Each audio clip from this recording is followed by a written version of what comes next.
Saya pemimpin redaksi Tribun Jateng, Erwin Ardian. Hari ini saya berada di venue sebuah acara besar di Makassar, yaitu Kongres APEKSI. APEKSI adalah Asosiasi Pemerintah Kota seluruh Indonesia. Jadi yang hadir ini orang-orang pentingnya, wali kota dari seluruh Indonesia. Kita berkesempatan ngobrol dengan beberapa wali kota. Salah satunya ini sudah ada di sebelah saya. Beliau adalah wali kota Ambon. Beliau bernama DRS Budewin M. Watimena MSI. Panggilannya Pak? Panggilan Win. Sama Pak? Sama. Win 1, Win 2. Win 2. Atau Win 1, Win 2 saya? Ya, siap Bang Erwin. Jadi selamat datang Pak di Makassar. Ya. Kalau Ambon ke Makassar kan jalur transit ya Pak ya, sudah sering ya, udah hafal. Sering. Punya langganan makanan apa Pak di Makassar? Ya, yang pasti coto Makassar. Coto ya? Ya, coto, palu basah. Nah itu, palu basah. Betul. Ikan bakar. Ya, ikan itu, ikan kotak itu tuh. Oh iya. Jadi Tribuners hari ini tadi di APEKSI ada sesuatu yang istimewa. Iya. Ada 3 baca pres yang datang dalam hari yang sama, meskipun waktunya nggak bareng ya. Nggak bareng. Selisih sedikit tapi datang semua. Semua. Tadi ada Gubernur Jawa Tengah Ganjar Pranowo, kemudian ada Bapak Anies Baswedan, yang terakhir ada Pak Menhan Prabowo Subianto. Beliau tiga-tiganya ini disebut-sebut sebagai bakal capres yang akan ikut dalam pemilu tahun depan. Iya. Pak, tadi kan ikut ya? Iya, ikut. Kemudian tiga-tiganya paparan. Iya. Yang Bapak tangkap apa Pak dari 3 baca pres nih Pak? Ya, sebenarnya ada kepentingan APEKSI di situ. Kepentingan kami adalah APEKSI telah merumuskan pikiran-pikiran dari semua anggota untuk kemudian dijadikan sebuah rekomendasi yang nantinya disampaikan kepada pemerintah pusat dan pihak-pihak terkait. Ya. Nah, salah satu yang menjadi pilihan kita adalah tentang kepemimpinan di tahun 2024. Ya, yang hari ini menjadi perbincangan masyarakat ada 3 sosok yang tadi disebutkan, Pak Ganjar Pranowo, kemudian Pak Anies Baswedan dan Pak Prabowo Subianto. Nah, pertemuan tadi selain kami menginginkan bagaimana ketiga calon pemimpin ini menyampaikan ya pikiran-pikiran mereka, gagasan-gagasan ide mereka untuk membangun Indonesia, tetapi juga menyerap aspirasi yang kami siapkan. Jadi tadi diserahkan secara resmi apa yang menjadi usulan atau rekomendasi dari APEKSI untuk pemimpin masa depan. Oh gitu Pak. Ya. Yang utama apa Pak salah satunya? Ada 3 hal besar yang disampaikan tadi oleh Ketua Asosiasi, yaitu yang pertama, semua anggota APEKSI terus memperjuangkan otonomi daerah. Karena otonomi daerah ini adalah salah satu cara untuk kita bisa membangun kota-kota di Indonesia.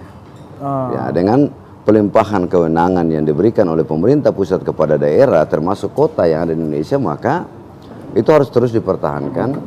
Karena hanya dengan cara begitulah kita bisa minimal membangun kota-kota di Indonesia supaya kesenjangan, disparitas itu semakin berkurang. Yang kedua, APEKSI berharap bahwa dalam menghadapi ya Indonesia Emas tahun 2045 semua daerah bergerak dengan cara apa? Dengan cara memanfaatkan potensi dan memberikan ruang yang cukup kepada para generasi muda, pemuda-pemudi. Ya, milenial, generasi Gen Z. Ya, ini potensi kita. Supaya kita harapkan pada waktunya di 2045, ketika kita menggapai bonus demografi dan Indonesia Emas 2045 itu disiapkan semua oleh pemerintah kota. Yang ketiga, tentu saja dalam perkembangan penyelenggaraan pemerintahan kita diperhadapkan dengan pemilu 2024. Nah, pemilu 2024 otomatis akan terjadi kekosongan jabatan wali kota definitif diisi oleh para penjabat. Nah, ini tidak boleh terjadi kekosongan, harus terus berlanjut termasuk kesinambungan pembangunan. Itu yang diminta oleh kayaknya ada keywordnya nih, kesinambungan. Kesinambungan, keberlanjutan pembangunan. Itu yang penting supaya apa? Karena pembangunan ini tidak tergantung siapa pemimpinnya. Ya.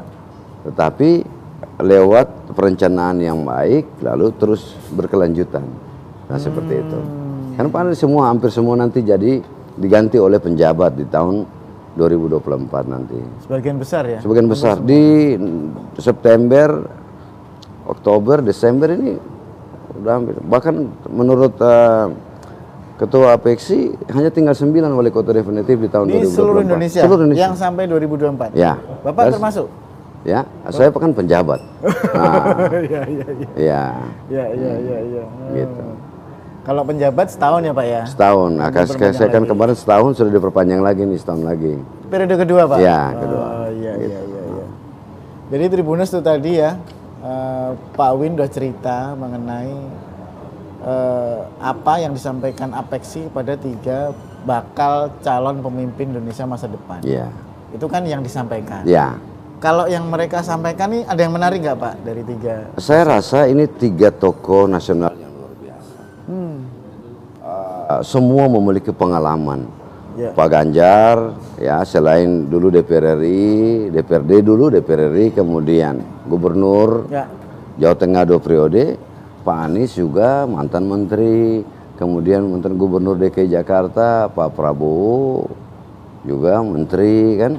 Jadi semuanya gagasan yang disampaikan oleh ketiga tokoh ini itu gagasan-gagasan luar biasa yang memang kita harapkan untuk bagaimana Indonesia ke depan.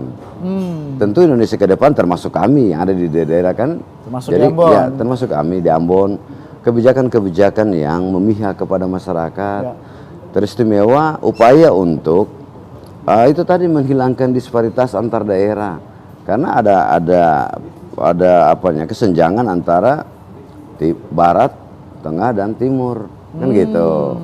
Nah, kita berharap pemimpin yang akan lahir dipilih oleh masyarakat di 2024 siapapun dia.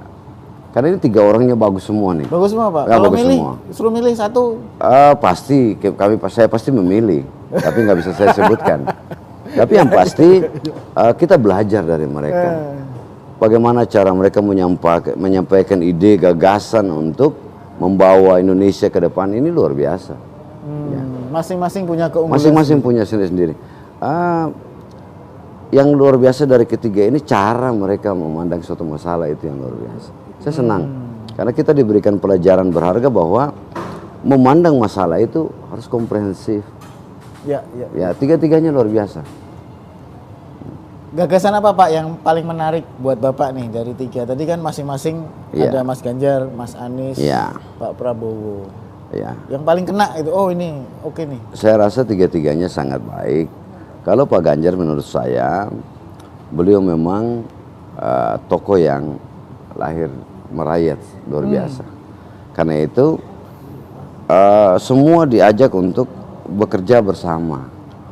Jadi 3-tiganya memilih untuk bagaimana berkolaborasi, karena tidak ada yang bisa bekerja sesuatu sendiri, apalagi memimpin bangsa.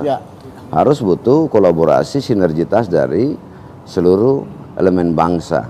Nah, kalau Pak Prabowo saya lihat beliau, karena mungkin beliau latar belakangnya tentara, beliau benar-benar bicara soal harga diri bangsa, soal bagaimana kekayaan bangsa ini tidak bisa digadaikan dengan pihak lain atau dikuasai oleh pihak lain. Jadi soal kita mengelola kekayaan kita untuk kita sendiri. Nah, Pak Anies seorang akademisi yang luar biasa dengan konsep-konsep yang jadi semuanya bagus menurut saya. Tinggal nanti siapa yang menang ya Pak ya? Ya, seperti itu. Kita berharap siapapunnya nanti ini dia menjadi tokoh yang mempersatukan bangsa dan bisa membawa bangsa ini lebih baik, negara ini lebih baik ke depan. Ya, begitulah. Ya, itu tadi kan kita bicara lingkup Indonesia. Ya, Ini Indonesia. kan Bapak datang dari Ambon. Ambon. Sekarang kita ingin bicara soal Ambon, Pak. Bapak ini kan tadi ini jabatan yang periode kedua, tahun kedua kan, masing-masing 1 tahun. 1 tahun ya. Dan itu tentu melalui mekanisme evaluasi ya. Betul. Evaluasi, asesmen yang saya tahu ya ada asesmen. Kalau oke lanjut, kalau enggak ganti, itu kan. Ya. Ini yang sudah dilakukan di periode pertama apa sih Pak? Kok bisa kemudian asesmen lanjut lagi? Ya. Jadi memang kami penjabat kepala daerah ini kan diberikan kewenangan yang hampir sama lah dengan definitif. Hanya ada 4 kewenangan yang dibatasi ya. Apa Pak? Itu soal membatalkan perizinan yang dilakukan oleh pejabat sebelumnya, melakukan mutasi pegawai. Mutasi nggak boleh? Boleh. Nah ini saya bilang 4 ini boleh tetapi harus izin. Oh, izin tertulis. Ya. Yang lain sama. Nah dengan kurun waktu yang cukup singkat, ya singkat, setahun kan singkat aja tuh. Kami ditugaskan oleh Bapak Presiden dan Bapak Menteri untuk memimpin penyelenggaraan pemerintahan khusus saya di Kota Ambon. Saya waktu di awal bertugas saya menyampaikan kebijakan prioritas yang saya lakukan. Kenapa itu saya buat? Karena itu akan menjadi indikator dalam kita bekerja. Ya kita butuh membingkai kerja kita supaya tidak melebar kemana-mana. dan fokus. tidak membias, kita bisa fokus. Nah 11 kebijakan prioritas itu saya lakukan, termasuk ketika masuk di awal-awal saya harus membayar hutang 103 miliar. Banyak banget Pak. Yang ditinggalkan oleh pemerintahan sebelumnya. 103 miliar? Ya. Nah Gimana syukurlah bahwa 7 bulan dari Mei saya mulai masuk dari Juni sampai Desember bisa dilunasi. Itu salah satu kebijakan prioritas. Kemudian Kota Ambon pada saat saya masukkan baru selesai penindakan KPK. Ya. Nah jadi ya pasti dia mempengaruhi situasi psikologi ASN dan proses pemeriksaan sementara berjalan. Nah karena itu konsolidasi internal termasuk memberikan penguatan-penguatan kepada pegawai supaya ya terus bekerja, tidak usah patah semangat, jangan takut, yang penting sesuai aturan. Lalu dan yang lain-lain ada 11 yang setelah dievaluasi di 1 periode 1 tahun kepemimpinan, ya dia menunjukkan keberhasilan yang cukup baik. Nah kami penjabat pun dievaluasi setiap 3 bulan oleh per triwulan? Per triwulan oleh tim Kementerian Dalam Negeri. Jadi masing-masing dievaluasi. Ya syukurlah bahwa di akhir tahun sebelum keputusan perpanjang saya termasuk yang ada di penilaian klasifikasi baik. Berapa nilainya Pak? Ada angkanya nggak? Saya 81, sekian. Wah keren. Jadi masuk di 8 terbaik. 8 terbaik. Kami dari 45 yang penjabat awal. Oh iya. Ya. Dan mungkin penilaian lain yang dilakukan oleh Kementerian Dalam Negeri, Gubernur dan Pak Presiden ya kami diperpanjang untuk tahun kedua. Saya rasa seseorang diperpanjang atau tidak kan pasti ada penilaiannya. Ya. Dan indikator penilaian itu kami buat semua, kami penuhi. Ya. Jadi Pak Win ini kalau yang lain menjabat dapat sangu, ini malah utang nih. Iya. Utang. Nah itu yang tadi saya bilang, pemerintah nggak boleh berhenti siapapun pemimpinnya kan. Karena itu walaupun itu hutang dari yang sebelumnya, tapi saya berkewajiban untuk membayar. Dan dalam berapa bulan tadi Pak lunas Pak? 7 bulan. 7 bulan lunas ya. Kalau enggak dikejar. Tentu dengan pengamatan sana sini kan. Begitu. Kalau enggak dikejar-kejar debt collector loh. Iya. Jadi itu tadi periode kemarin. Ya. Kemudian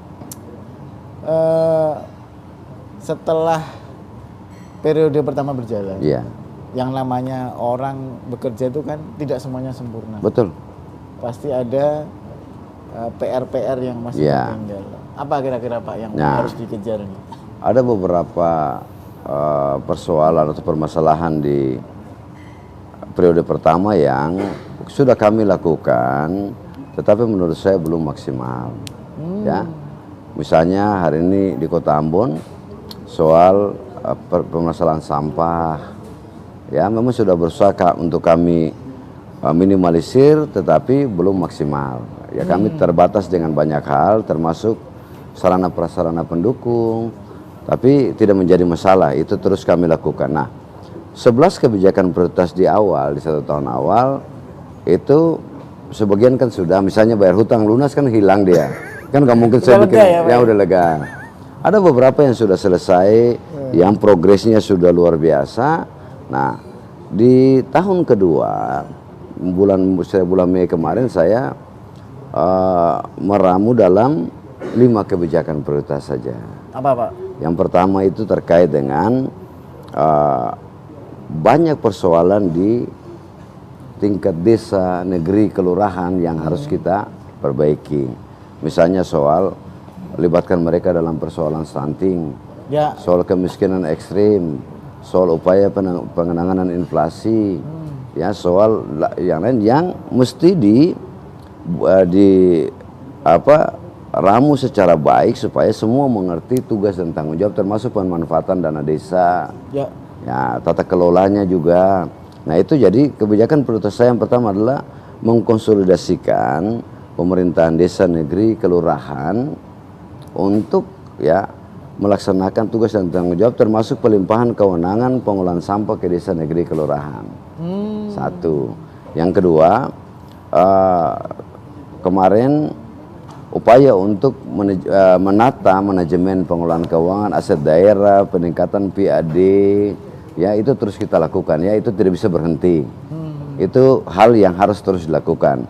Kemudian yang ketiga, kita diperhadapkan dengan kebijakan strategis pemerintah pusat yang harus kita tuntaskan di daerah. Yang tadi saya sudah sampaikan, inflasi, stunting, kemiskinan ekstrim, ya dan lain-lain, itu masuk dalam kebijakan yang ketiga.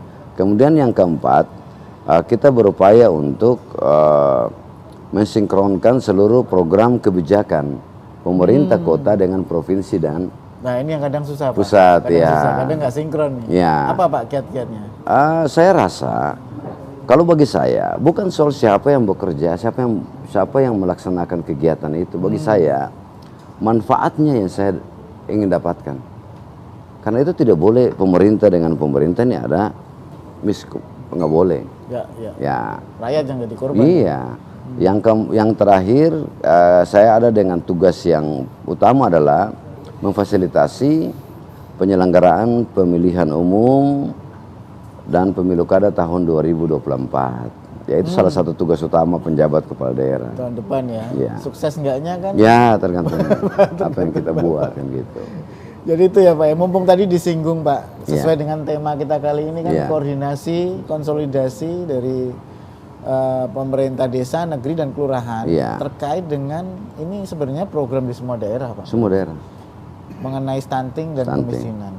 Itu kalau lebih terperinci lagi, bagaimana sih Pak cara mengkonsolidasikan ini Pak di Ambon? Iya, saya rasa stunting hari ini dan yang lain pun kita butuh kerja kolaborasi, bersinergi. Karena itu kalau pemerintah kota hanya bekerja sendiri tidak akan berhasil.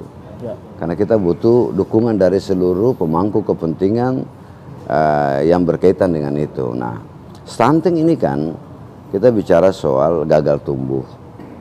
Ya, anak-anak yang tidak pertumbuhannya terhambat dan tinggi tidak sesuai dengan usianya. Nah, yang kita lakukan hari ini adalah kita berupaya untuk mengatasi anak-anak stunting yang udah stunting nih. Yang sudah terlanjur. Sudah terlanjur. Nah, padahal yang mesti kita lakukan adalah kita tangani yang sudah terlanjur, tetapi kita berupaya untuk jangan sampai yang lahir baru stunting lagi. Ya calon. Karena itu upaya penanganan stunting yang dilakukan oleh pemerintah Kota Ambon, kita mulai dari anak-anak remaja putri. Jadi dari remaja putri dikasih tablet tambah darah, ya. Nah kemudian konseling pranikah. Jadi pada saat mereka mau menikah, kita ya ada bimbingan, ada pick air kita, ada banyak. yayasan-yayasan ini kita gunakan untuk membimbing anak-anak remaja putri supaya jangan nikah dini.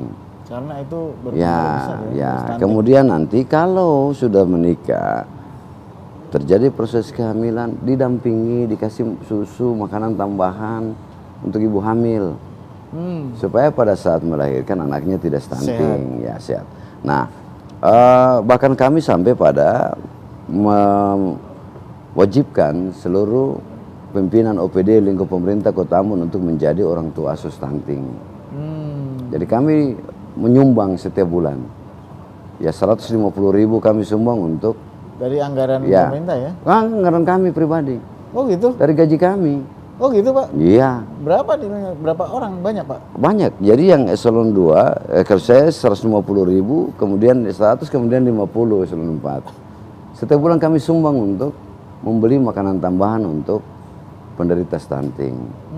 Gitu. Jadi bukan hanya program tapi ini langkah real ya yang dilakukan langsung potong gaji gitu. Langsung potong gaji. Nah ini yang saya bilang tadi, konsolidasi dengan pemerintah desa, negeri, kelurahan adalah supaya, kan ada kewajiban mereka juga untuk menggunakan dana desa bagi penanganan stunting, inflasi dan sebagainya. Ini yang kita mau arahkan supaya tidak terjadi, ya mau dibilang apa ya, tumpang tindih atau apa namanya lah. Jangan sampai kita sudah bantu ini, mereka juga anggarkan yang sama, kan mubazir. Nah kita sinkronkan supaya apa yang pemerintah kota bantu jangan lagi dibantu oleh desa mereka yang lain, begitu. Itulah konsolidasi seperti itu. Cuman memang di Ambon ini kok saya baca ada istilah negeri. Itu apa beda dengan tempat lain? Ya, undang-undang tentang pemerintahan desa itu mengakomodir desa dengan sebutan lain. Desa dengan sebutan lain karena dia masuk dalam desa adat. Oh, jadi negeri itu desa adat? Ya, desa dengan sebutan lain jadi kota Ambon ini kan, ya kalau kita bilang Maluku ini kan negeri raja-raja. Banyak raja ya? Ya.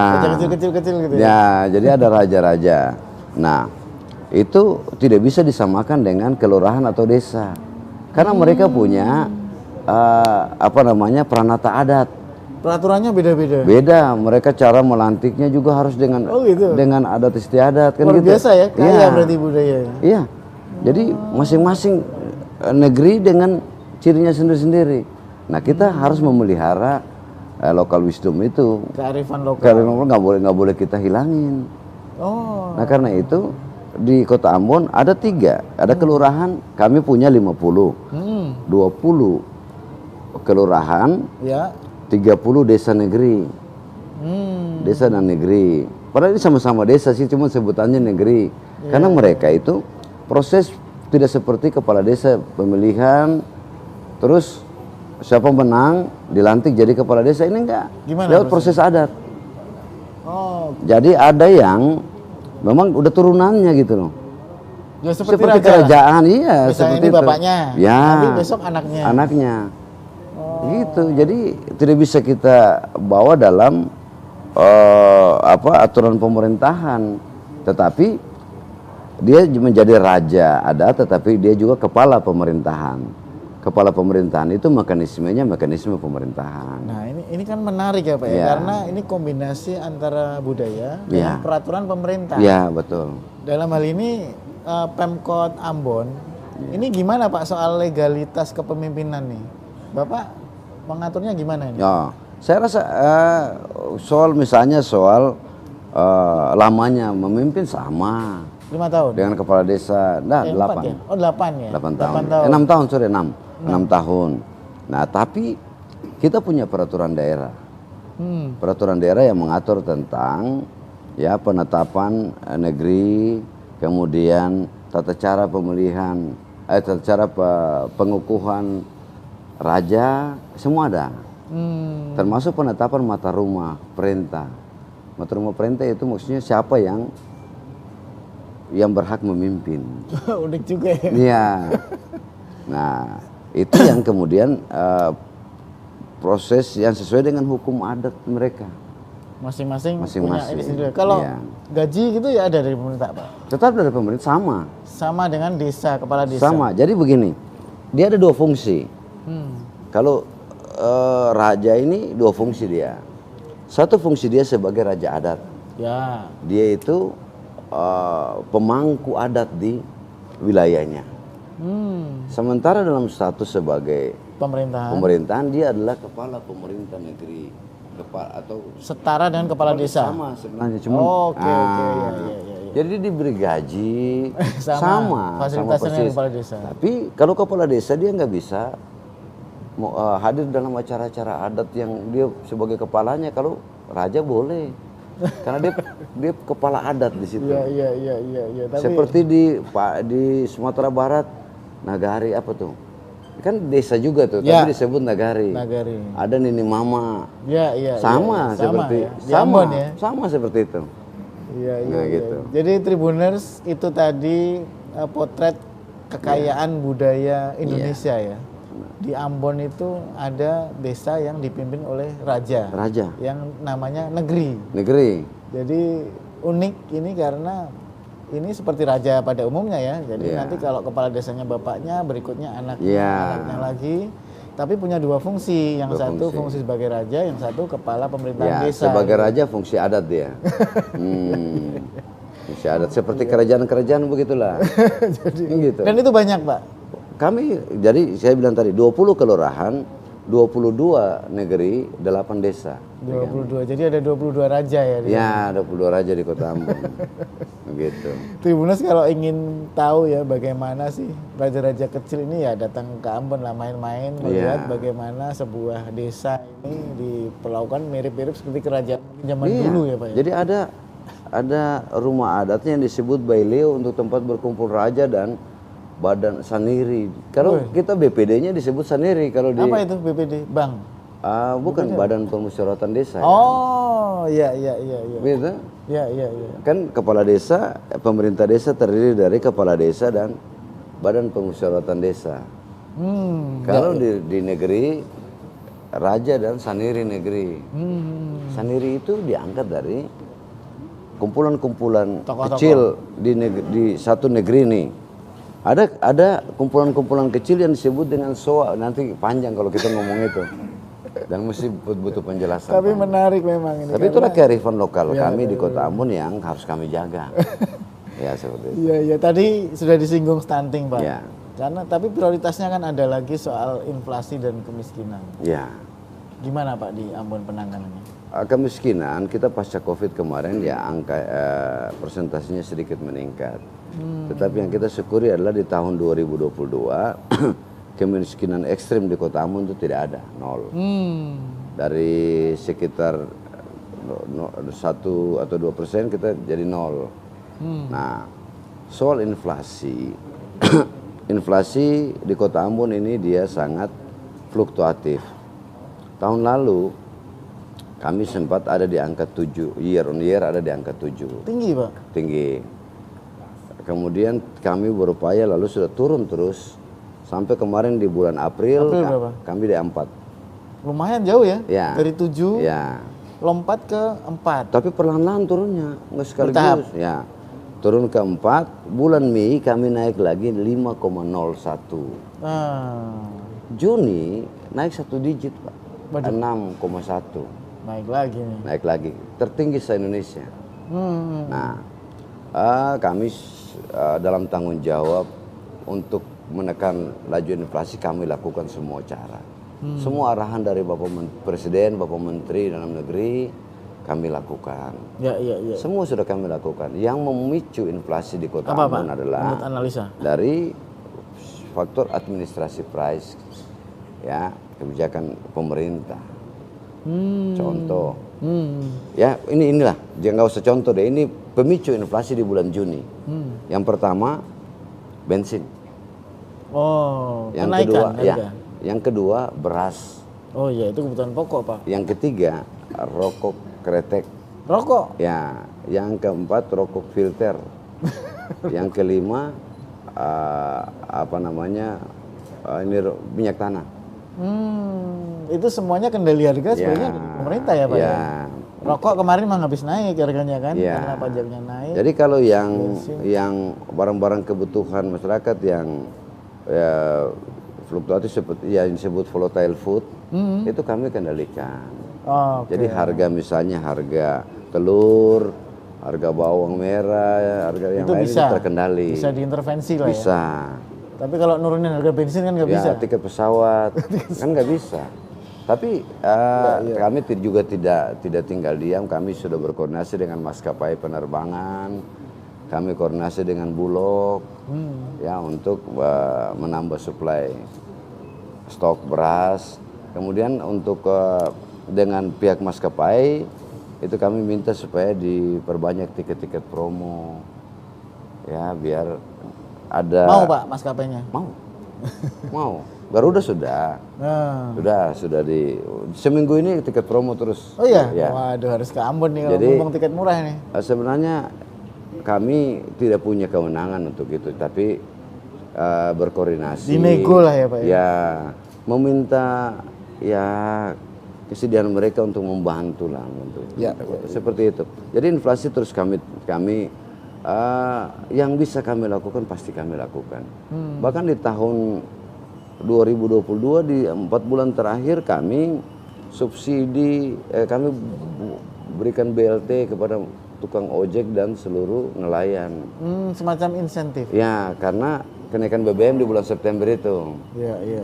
Nah, kemudian kami juga subsidi distributor untuk kepentingan kita operasi pasar supaya dijual di bawah harga, termasuk dengan kerjasama dengan kabupaten kota lain yang daerah penghasil. Kami kan Kota Ambon bukan daerah penghasil. Kita butuh kerjasama untuk disuplai dari daerah-daerah lain. Iya. Jadi Tribuners tadi cerita dari Ambon ya, memang masing-masing daerah ini punya problem dan tantangan sendiri. Masing-masing punya sendiri. Di Ambon tadi dengan inflasi yang cukup tinggi ya. Tapi setelah dibedah, ternyata faktor-faktor yang memicu inflasi itu adalah harga-harga yang sulit dikendalikan oleh pemerintah daerah ya. Betul. Ada beras, kemudian ada bensin, rokok ya. Tiket pesawat. Nah, itu mungkin bisa jadi pertimbangan ya. Terutama bagi pemerintah di pusat ya yang punya kewenangan atau regulator untuk standar harga di tingkat nasional ya Pak ya. Saya rasa itu tanggung jawab semua kita. Tapi ada yang memang tidak bisa kami intervensi kan. Seperti itu. Tapi terlepas dari itu tentu Pemkot Ambon terus mengawal ini ya Pak ya. Pasti. Terus dikawal ya, karena ini tanggung jawab kita semua. Dan itu prioritas. Kan saya tadi sudah sampaikan kebijakan prioritas ketiga saya adalah penanganan inflasi, stunting, kemiskinan ekstrim kan gitu. Mudah-mudahan tahun depan ada hasilnya. Mudah-mudahan. Kalau fokus. Jadi Tribuners tadi kita udah ngobrol panjang lebar ya dengan Wali Kota Ambon Pak Win. Siap. Ini target ke depan untuk meningkatkan PAD ini gimana? Saya rasa peningkatan PAD mesti menjadi concern dari seluruh pemerintah. Karena apa? Tujuan dibuatkan otonomi daerah ini adalah salah satunya adalah untuk menciptakan kemandirian daerah. Kemandirian itu bisa terjadi kalau terjadi kemandirian fiskal. Jadi daerah tidak bisa saja berharap dari transfer pemerintah pusat, tetapi harus memaksimalkan, mengoptimalkan potensi-potensi yang dimiliki supaya dapat menghasilkan bagi PAD. Nah, saya masuk dengan PAD Kota Ambon realisasi tahun 2021 161. 153 sorry. 153 miliar tahun 2021. Di 2022 akhir kami sudah mencapai 176. Berapa persen tuh naiknya? Terjadi peningkatan sekitar 20 miliar lebih. Lumayan lah ya. Tahun ini kami targetkan 200 miliar. Memang hari ini kita sudah dibatasi dengan kewenangan. Iya kan? Bahkan ada beberapa potensi retribusi yang sudah dialihkan ke provinsi. Nah, tapi sebenarnya potensi kita cukup. Tapi kita masih butuh kerja keras untuk mengoptimalkan potensi yang ada. Saya rasa ada beberapa inovasi yang sudah kita lakukan dalam upaya untuk meningkatkan pendapatan asli daerah di Kota Ambon. Mudah-mudahan di tahun ini kalau jalan dengan baik, kalau kita bisa dapat 200 miliar, saya rasa itu sudah peningkatan yang luar biasa. Lumayan itu Pak, ya. Dari tadi awal 153. 2021. Nah kan, saya rasa dalam setahun kita tidak bisa tingkatkan puluhan miliar, itu hal yang luar biasa. Iya. Nah ini saya butuh kerja keras dari kami seluruh jajaran pemerintah Kota Ambon. Karena mudah-mudahan, karena daerah lain kita tertinggal jauh dengan daerah lain yang PAD-nya sudah, ya memang tidak bisa dibandingkan sih. Iya kan? Nggak bisa dibandingkan. Masing-masing punya ini sendiri-sendiri ya, punya problem sendiri. Ambon nggak bisa dibandingkan dengan Makassar, nggak bisa kan? Iya. Kan gitu. Tribuners, itu tadi bincang seru kita dengan Pak Win. Beliau adalah penjabat Wali Kota Ambon periode kedua. Periode kedua sampai kapan Pak? Mei tahun depan. Oh masih lama, lama. Jadi tadi program-program yang bisa difokuskan itu bisa berlanjut sampai tahun depan ya. Iya. Bisa. Banyak inspirasi yang bisa diambil dari cerita di Ambon untuk semua kota di Indonesia. Pak Win, sebelum kita tutup nih, ada pesan-pesan nggak buat Tribuners? Kita juga ada di Ambon, Tribun Ambon maupun di seluruh Indonesia, karena ini nanti akan tayang di channel Tribun di Aceh sampai Papua. Baik. Silakan Pak. Untuk para Tribuners, saya khususkan Tribun Ambon ya. Tribun Ambon ini ya, Pak Erwin luar biasa. Mengupas tuntas persoalan di Kota Ambon. Benar. Suatu ketika, ya saya cerita aja. Suatu ketika saya nonton Tribun Ambon, jumlah lubang di jalan sepanjang Kota Ambon. Dihitung Pak? Dihitung. Mungkin bagi orang kepala daerah yang lain itu mereka terusik. Tapi saya enggak. Oh luar biasa. Besoknya saya ketemu. Enggak marah-marah Pak? Enggak, saya enggak pernah marah. Saya enggak anti kritik. Iya. Selama kritik itu kan cara orang membantu kita. Betul. Untuk memperbaiki. Saya bilang ke wartawan Tribunnya, terima kasih. Sudah menghitung lubang, jadi kan mudah bagi kita. Jadi tahu ya, berapa yang harus diperbaiki. Iya. Sampai ke kecil-kecil gitu pun dihitung. Tapi saya senang. Nah dari situ kita semua terpacu untuk memperbaiki kan. Iya. Kalau tidak disuarakan, tidak disampaikan, kita pikir aman-aman aja.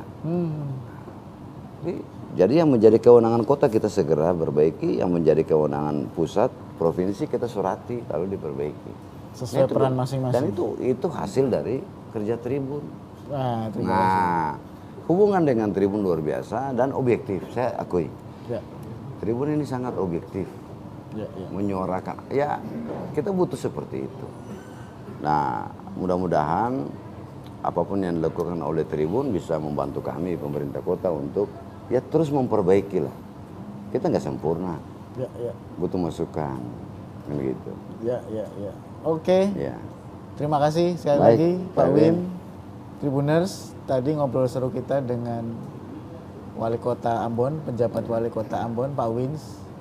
Tadi begini-begini nih beliau 8 besar waktu asesmen di antara 45 daerah ya Pak yang kami yang tahap pertama. Dan nanti di periode kedua. Semoga tadi program-program di periode kedua lancar semua Pak. Amin. Sehingga membawa Kota Ambon menjadi lebih mantap lagi. Iya, siap. Tribuners, demikian tadi bincang kita di podcast on the spot dari venue Apexi di Makassar bersama saya, pemimpin redaksi Tribun Jateng, Erwin Ardian. Sampai ketemu di podcast-podcast Tribun berikutnya dengan narasumber-narasumber yang menarik dan masalah yang aktual. Terima kasih Pak Win. Sama-sama Pak Win. Oke, terima kasih Tribuners. Sampai ketemu lagi. Salam Tribun. Terima kasih. Terima kasih Pak Win. Apex ini kan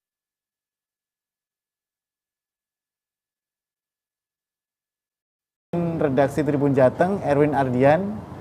Hari ini saya berada di venue sebuah acara besar di Makassar, yaitu Kongres Apeksi. Apeksi adalah asosiasi pemerintah kota seluruh Indonesia. Jadi yang hadir ini orang-orang penting ya, wali kota dari seluruh Indonesia. Kita berkesempatan ngobrol dengan beberapa wali kota, salah satunya ini sudah ada di sebelah saya. Beliau adalah wali kota Ambon. Beliau bernama DRS Budewin M. Watimena MSI. Panggilannya Pak? Panggilan Win. Sama Pak? Sama. Win 1, Win 2.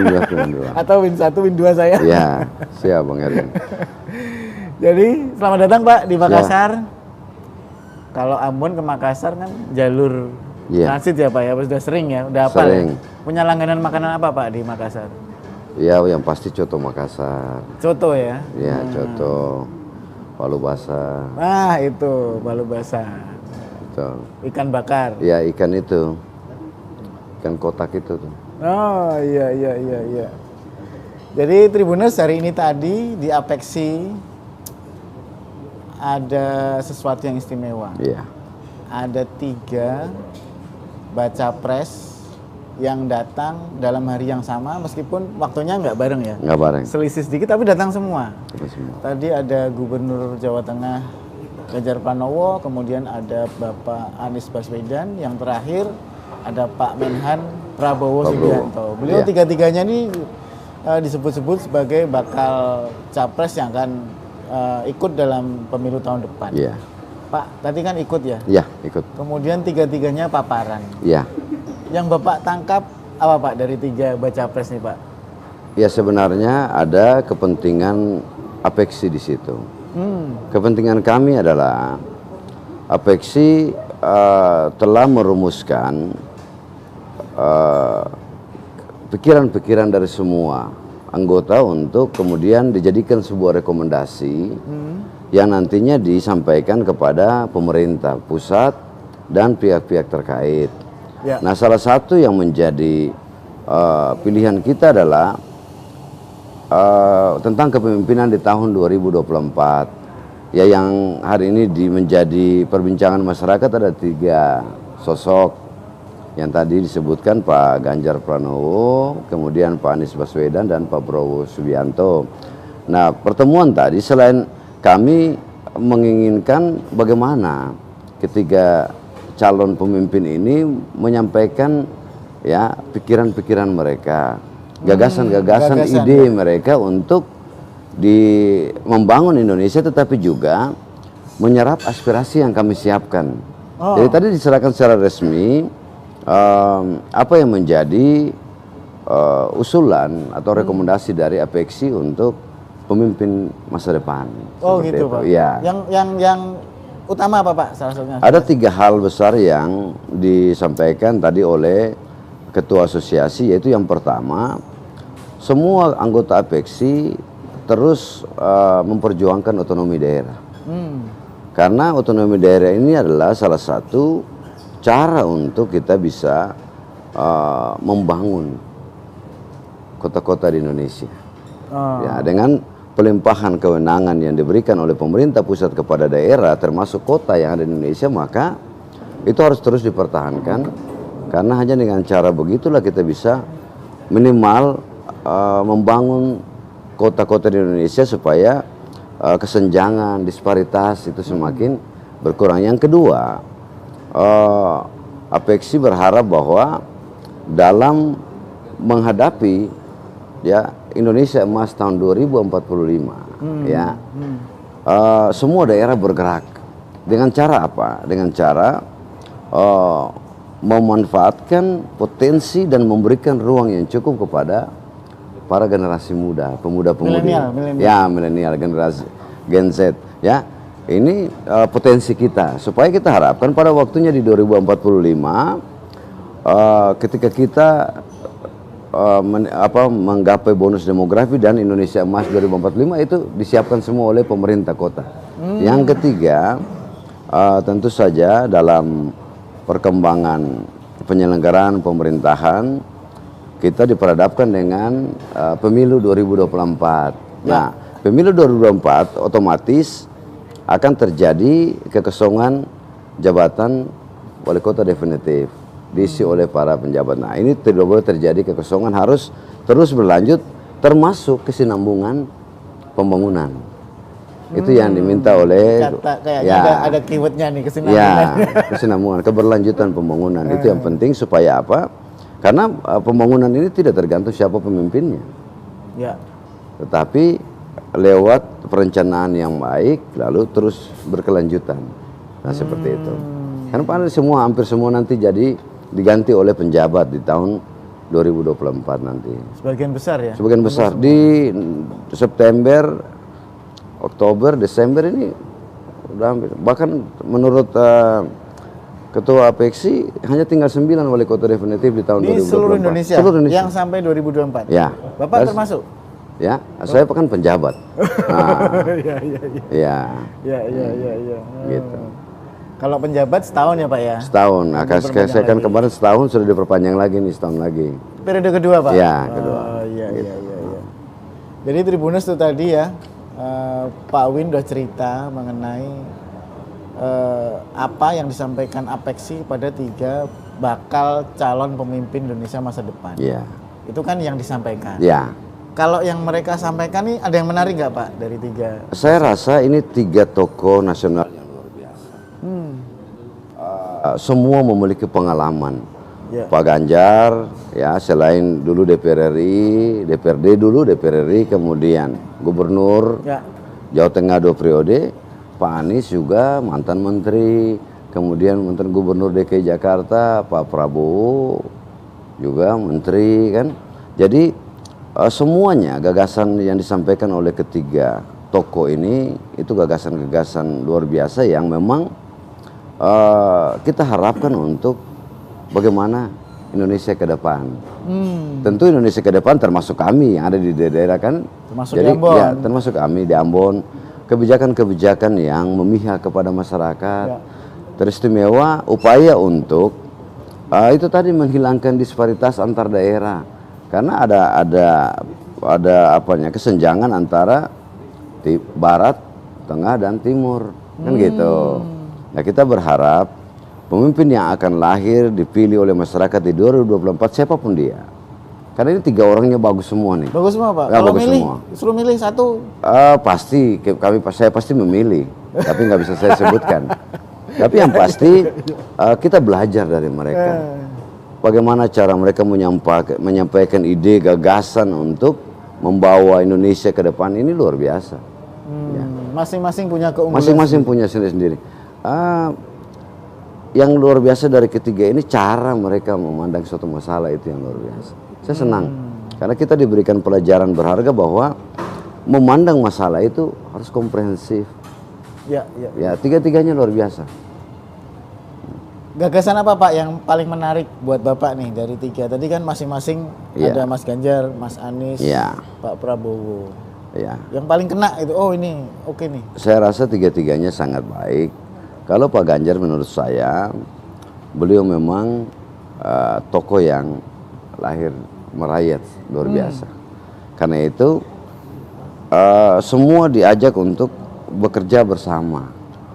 Jadi 3-tiganya memilih untuk bagaimana berkolaborasi, karena tidak ada yang bisa bekerja sesuatu sendiri, apalagi memimpin bangsa. Harus butuh kolaborasi, sinergitas dari seluruh elemen bangsa. Nah, kalau Pak Prabowo saya lihat beliau karena mungkin beliau latar belakangnya tentara, beliau benar-benar bicara soal harga diri bangsa, soal bagaimana kekayaan bangsa ini tidak bisa ya digadaikan dengan pihak lain atau dikuasai oleh pihak lain. Jadi soal kita mengelola kekayaan kita untuk kita sendiri. Nah, Pak Anies seorang akademisi yang luar biasa dengan konsep-konsep yang jadi semuanya bagus menurut saya. Tinggal nanti siapa yang menang ya Pak ya? Ya seperti itu. Kita berharap siapapunnya nanti ini dia menjadi tokoh yang mempersatukan bangsa dan bisa membawa bangsa ini lebih baik, negara ini lebih baik ke depan. Begitulah. Ya itu tadi kan kita bicara lingkup Indonesia. Indonesia. Ini kan Bapak datang dari Ambon. Ambon. Sekarang kita ingin bicara soal Ambon Pak. Bapak ini kan tadi ini jabatan yang periode kedua, Ya. tahun kedua kan, Tahun masing-masing kedua. 1 tahun. 1 tahun ya. Dan itu tentu melalui mekanisme evaluasi ya. Betul. Jadi evaluasi, asesmen yang saya tahu Ya. ya ada asesmen, kalau oke lanjut, kalau Ya. enggak ganti gitu kan. Betul. Ini yang sudah dilakukan di periode pertama apa sih Pak? Kok bisa kemudian asesmen lanjut lagi? Ya. Jadi memang kami penjabat kepala daerah ini kan diberikan kewenangan yang hampir sama lah dengan definitif.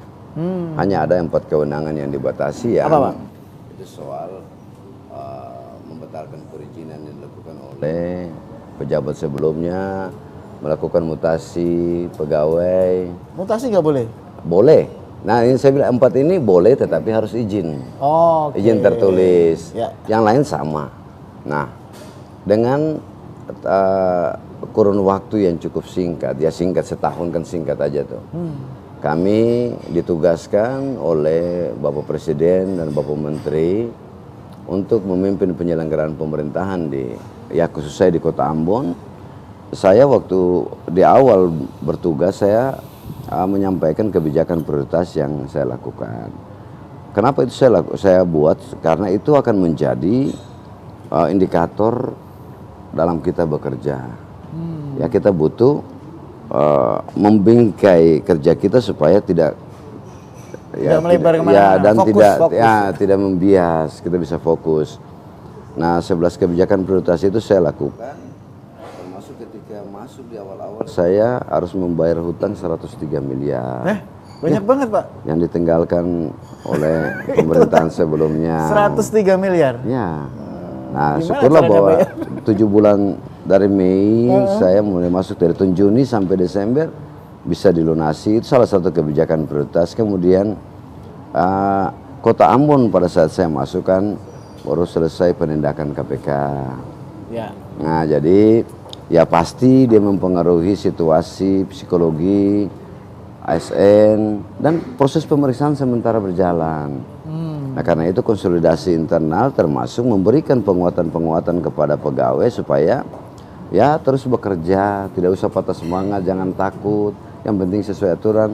Lalu dan yang lain-lain ada 11 yang setelah dievaluasi di 1 periode 1 tahun kepemimpinan ya dia menunjukkan keberhasilan yang cukup baik.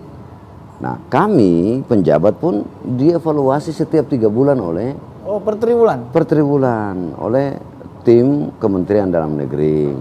Jadi masing-masing dievaluasi. Ya syukurlah bahwa di akhir tahun sebelum keputusan perpanjang saya termasuk yang ada di penilaian klasifikasi baik.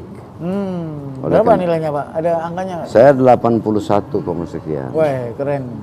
Jadi masuk di 8 terbaik. 8 terbaik. Kami dari 45 yang penjabat awal. Oh iya. Ya, dan mungkin penilaian lain yang dilakukan oleh Kementerian Dalam Negeri, Gubernur dan Pak Presiden ya kami diperpanjang untuk tahun kedua.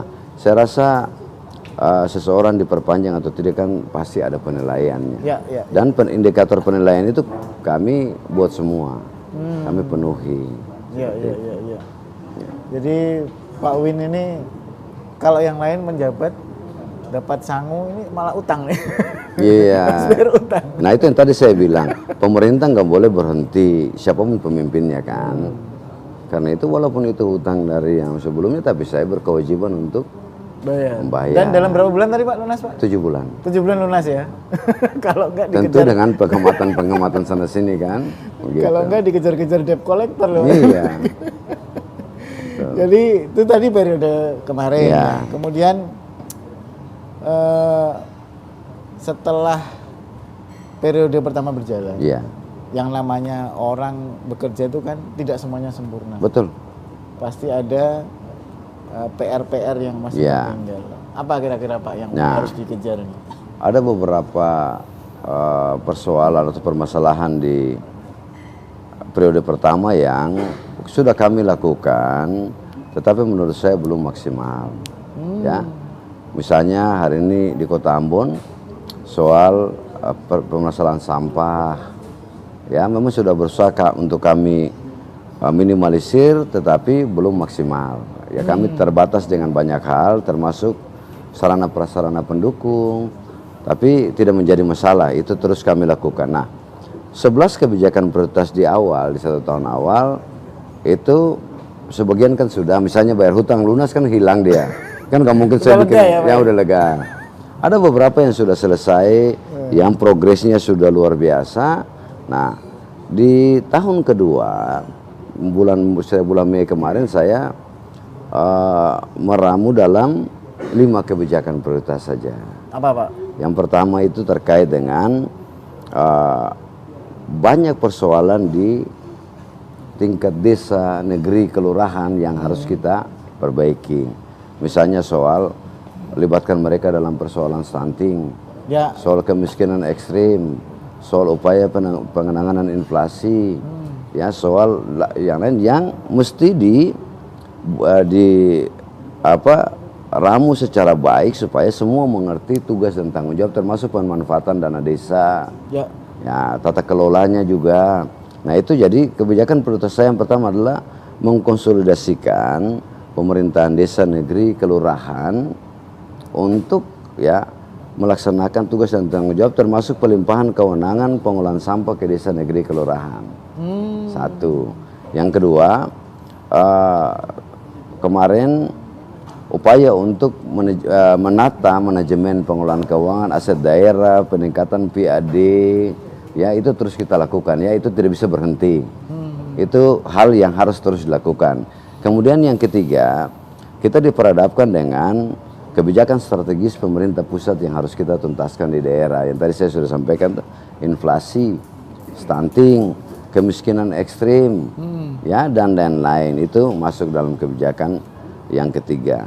Kemudian yang keempat, kita berupaya untuk mensinkronkan seluruh program kebijakan pemerintah kota dengan provinsi dan ini yang kadang susah Pak. Pusat, kadang nggak sinkron nih. Ya. Apa Pak kiat-kiatnya?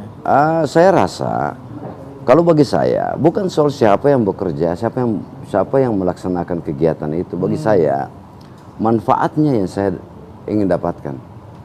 Karena itu tidak boleh pemerintah dengan pemerintah ini ada nggak boleh. Ya. Rakyat yang jadi korban. Iya. Yang terakhir saya ada dengan tugas yang utama adalah memfasilitasi penyelenggaraan pemilihan umum dan pemilu kada tahun 2024. Yaitu salah satu tugas utama penjabat kepala daerah. Tahun depan ya. Sukses enggaknya kan? Ya tergantung apa yang kita buat kan gitu. Jadi itu ya Pak, mumpung tadi disinggung Pak, sesuai dengan tema kita kali ini kan koordinasi, konsolidasi dari pemerintah desa, negeri dan kelurahan terkait dengan ini sebenarnya program di semua daerah Pak. Semua daerah. Mengenai stunting dan kemiskinan. Itu kalau lebih terperinci lagi, bagaimana sih Pak cara mengkonsolidasikan ini Pak di Ambon? Iya, saya rasa stunting hari ini dan yang lain pun kita butuh kerja kolaborasi, bersinergi. Karena itu kalau pemerintah kota hanya bekerja sendiri tidak akan berhasil. Karena kita butuh dukungan dari seluruh pemangku kepentingan yang berkaitan dengan itu. Nah, stunting ini kan kita bicara soal gagal tumbuh. Ya, anak-anak yang tidak pertumbuhannya terhambat dan tinggi tidak sesuai dengan usianya. Nah, yang kita lakukan hari ini adalah kita berupaya untuk mengatasi anak-anak stunting yang udah stunting nih. Yang sudah terlanjur. Sudah terlanjur. Nah, padahal yang mesti kita lakukan adalah kita tangani yang sudah terlanjur, tetapi kita berupaya untuk jangan sampai yang lahir baru stunting lagi. Ya calon. Karena itu upaya penanganan stunting yang dilakukan oleh pemerintah Kota Ambon kita mulai dari anak-anak remaja putri. Jadi dari remaja putri dikasih tablet tambah darah, ya. Nah kemudian konseling pranikah. Jadi pada saat mereka mau menikah kita ya ada bimbingan, ada Pick Air kita, ada banyak yayasan-yayasan yang kita gunakan untuk membimbing anak-anak remaja putri supaya jangan nikah dini. Karena itu berpengaruh besar ya. Kemudian nanti kalau sudah menikah terjadi proses kehamilan, didampingi, dikasih susu, makanan tambahan untuk ibu hamil. Supaya pada saat melahirkan anaknya tidak stunting, ya sehat. Nah, bahkan kami sampai pada mewajibkan seluruh pimpinan OPD lingkup pemerintah Kota Ambon untuk menjadi orang tua asuh stunting. Jadi kami menyumbang setiap bulan. Ya 150.000 kami sumbang untuk dari anggaran pemerintah ya? Anggaran kami pribadi. Oh gitu? Dari gaji kami. Oh gitu Pak? Iya. Berapa orang? Banyak Pak? Banyak. Jadi yang eselon 2, kalau saya 150.000, kemudian 100, kemudian 50 eselon 4. Setiap bulan kami sumbang untuk membeli makanan tambahan untuk penderita stunting. Gitu. Jadi bukan hanya program, tapi ini langkah real ya yang dilakukan langsung potong gaji. Langsung potong gaji. Nah ini yang saya bilang tadi, konsolidasi dengan pemerintah desa, negeri, kelurahan adalah supaya, karena ada kewajiban mereka juga untuk menggunakan dana desa bagi penanganan stunting, inflasi dan sebagainya. Ini yang kita muarakan supaya tidak terjadi, ya mau dibilang apa ya, tumpang tindih atau apa namanya lah. Jangan sampai kita sudah bantu ini, mereka juga anggarkan yang sama kan mubazir. Nah kita sinkronkan supaya apa yang pemerintah kota bantu jangan lagi dibantu oleh desa mereka yang lain, begitu. Itulah konsolidasi seperti itu. Cuman memang di Ambon ini kok saya baca ada istilah negeri. Negeri. Itu apa beda dengan tempat lain? Ya, undang-undang tentang pemerintahan desa itu mengakomodir desa dengan sebutan lain. Desa dengan sebutan lain karena dia masuk dalam desa adat. Oh, jadi negeri itu desa adat? Ya, desa dengan sebutan lain jadi kota Ambon ini kan, ya kalau kita bilang Maluku ini kan negeri raja-raja. Banyak raja ya? Ya. Raja kecil-kecil gitu ya? Ya, jadi ada raja-raja. Nah, itu tidak bisa disamakan dengan kelurahan atau desa. Karena mereka punya pranata adat.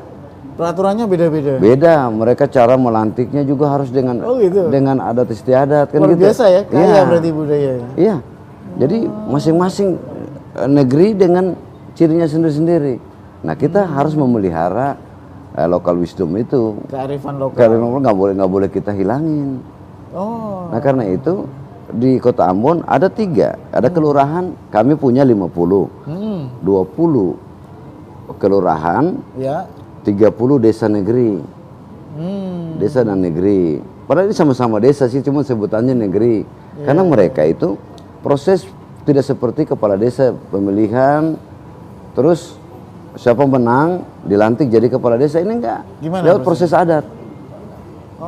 Jadi ada yang memang udah turunannya gitu loh. Ya, seperti kerajaan, iya. Seperti ini bapaknya, ya, tapi besok anaknya. Anaknya. Gitu. Jadi tidak bisa kita bawa dalam aturan pemerintahan. Tetapi dia menjadi raja adat, tetapi dia juga kepala pemerintahan. Kepala pemerintahan itu mekanismenya mekanisme pemerintahan. Nah ini kan menarik ya Pak ya, karena ini kombinasi antara budaya dengan peraturan pemerintah. Iya betul. Dalam hal ini Pemkot Ambon, ini gimana Pak soal legalitas kepemimpinan nih? Bapak mengaturnya gimana ini? Ya, saya rasa misalnya soal lamanya memimpin sama. 5 tahun? Dengan kepala desa, 8. Ya? Oh 8 ya? 8 tahun. 6 tahun, 6 tahun. Nah tapi kita punya peraturan daerah. Peraturan daerah yang mengatur tentang ya penetapan negeri, kemudian tata cara pemilihan, tata cara pengukuhan raja, semua ada. Termasuk penetapan mata rumah perintah. Mata rumah perintah itu maksudnya siapa yang berhak memimpin. Unik juga ya. Iya. Nah, itu yang kemudian proses yang sesuai dengan hukum adat mereka. Masing-masing punya ini sendiri. Kalau gaji gitu ya ada dari pemerintah Pak? Tetap dari pemerintah sama. Sama dengan desa, kepala desa? Sama. Jadi begini, dia ada 2 fungsi. Kalau raja ini 2 fungsi dia. Satu fungsi dia sebagai raja adat.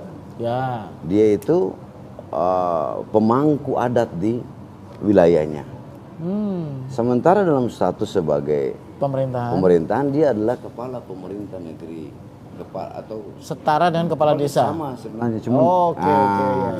jadi dia diberi gaji sama fasilitasnya dengan kepala desa. Tapi kalau kepala desa dia nggak bisa hadir dalam acara-acara adat yang dia sebagai kepalanya. Kalau raja boleh, karena dia kepala adat di situ. Iya. Tapi seperti di Sumatera Barat, Nagari apa tuh? Kan desa juga tuh, tapi disebut Nagari. Ada Nini Mama.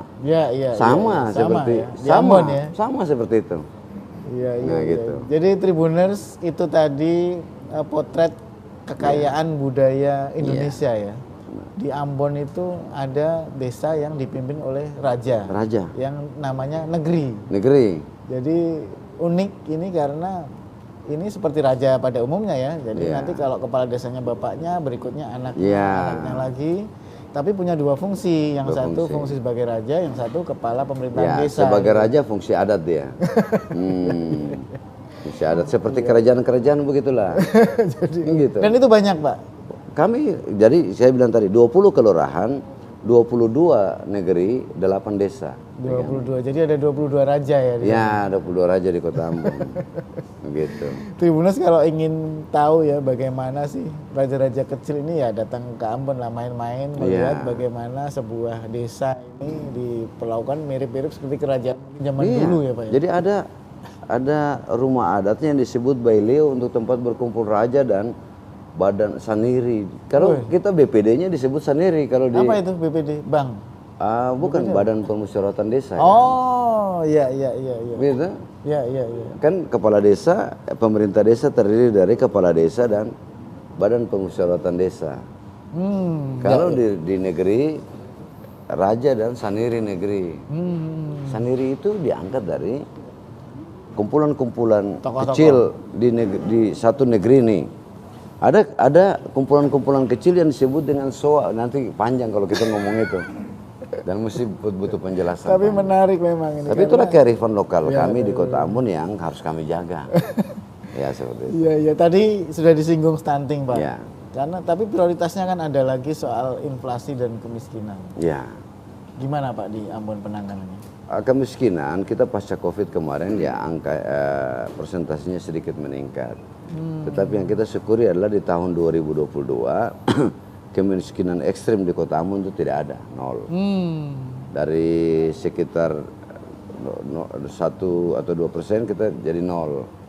Nah, soal inflasi, inflasi di Kota Ambon ini dia sangat fluktuatif. Tahun lalu kami sempat ada di angka 7, year on year ada di angka 7. Tinggi Pak? Tinggi. Kemudian kami berupaya lalu sudah turun terus. Sampai kemarin di bulan April kami di 4. Lumayan jauh ya? Dari 7 lompat ke 4. Tapi perlahan-lahan turunnya, nggak sekaligus. Ya, turun ke 4, bulan Mei kami naik lagi 5,01. Juni naik 1 digit Pak, 6,1. Naik lagi nih. Naik lagi, tertinggi se-Indonesia. Nah, kami dalam tanggung jawab untuk menekan laju inflasi kami lakukan semua cara. Semua arahan dari Bapak Presiden, Bapak Menteri Dalam Negeri kami lakukan. Semua sudah kami lakukan. Yang memicu inflasi di Kota Ambon adalah dari faktor administrasi price, ya, kebijakan pemerintah. Contoh, ya inilah, jangan nggak usah contoh deh. Ini pemicu inflasi di bulan Juni. Yang pertama bensin. Yang kedua, yang kedua beras. Oh iya, itu kebutuhan pokok Pak. Yang ketiga rokok kretek. Rokok? Ya. Yang keempat rokok filter. Yang kelima ini minyak tanah. Itu semuanya kendali harga sebenarnya pemerintah ya Pak ya? Rokok kemarin memang habis naik harganya kan, karena pajaknya naik. Jadi kalau yang barang-barang kebutuhan masyarakat yang fluktuatif seperti yang disebut volatile food, itu kami kendalikan. Jadi harga misalnya harga telur, harga bawang merah, harga yang lain itu terkendali. Bisa diintervensi lah bisa. Tapi kalau nurunin harga bensin kan nggak bisa. Tiket pesawat kan nggak bisa. Tapi kami juga tidak tinggal diam. Kami sudah berkoordinasi dengan maskapai penerbangan. Kami koordinasi dengan Bulog ya untuk menambah suplai stok beras. Kemudian untuk dengan pihak maskapai itu kami minta supaya diperbanyak tiket-tiket promo. Ya biar ada. Mau Pak maskapainya? Mau. Garuda sudah.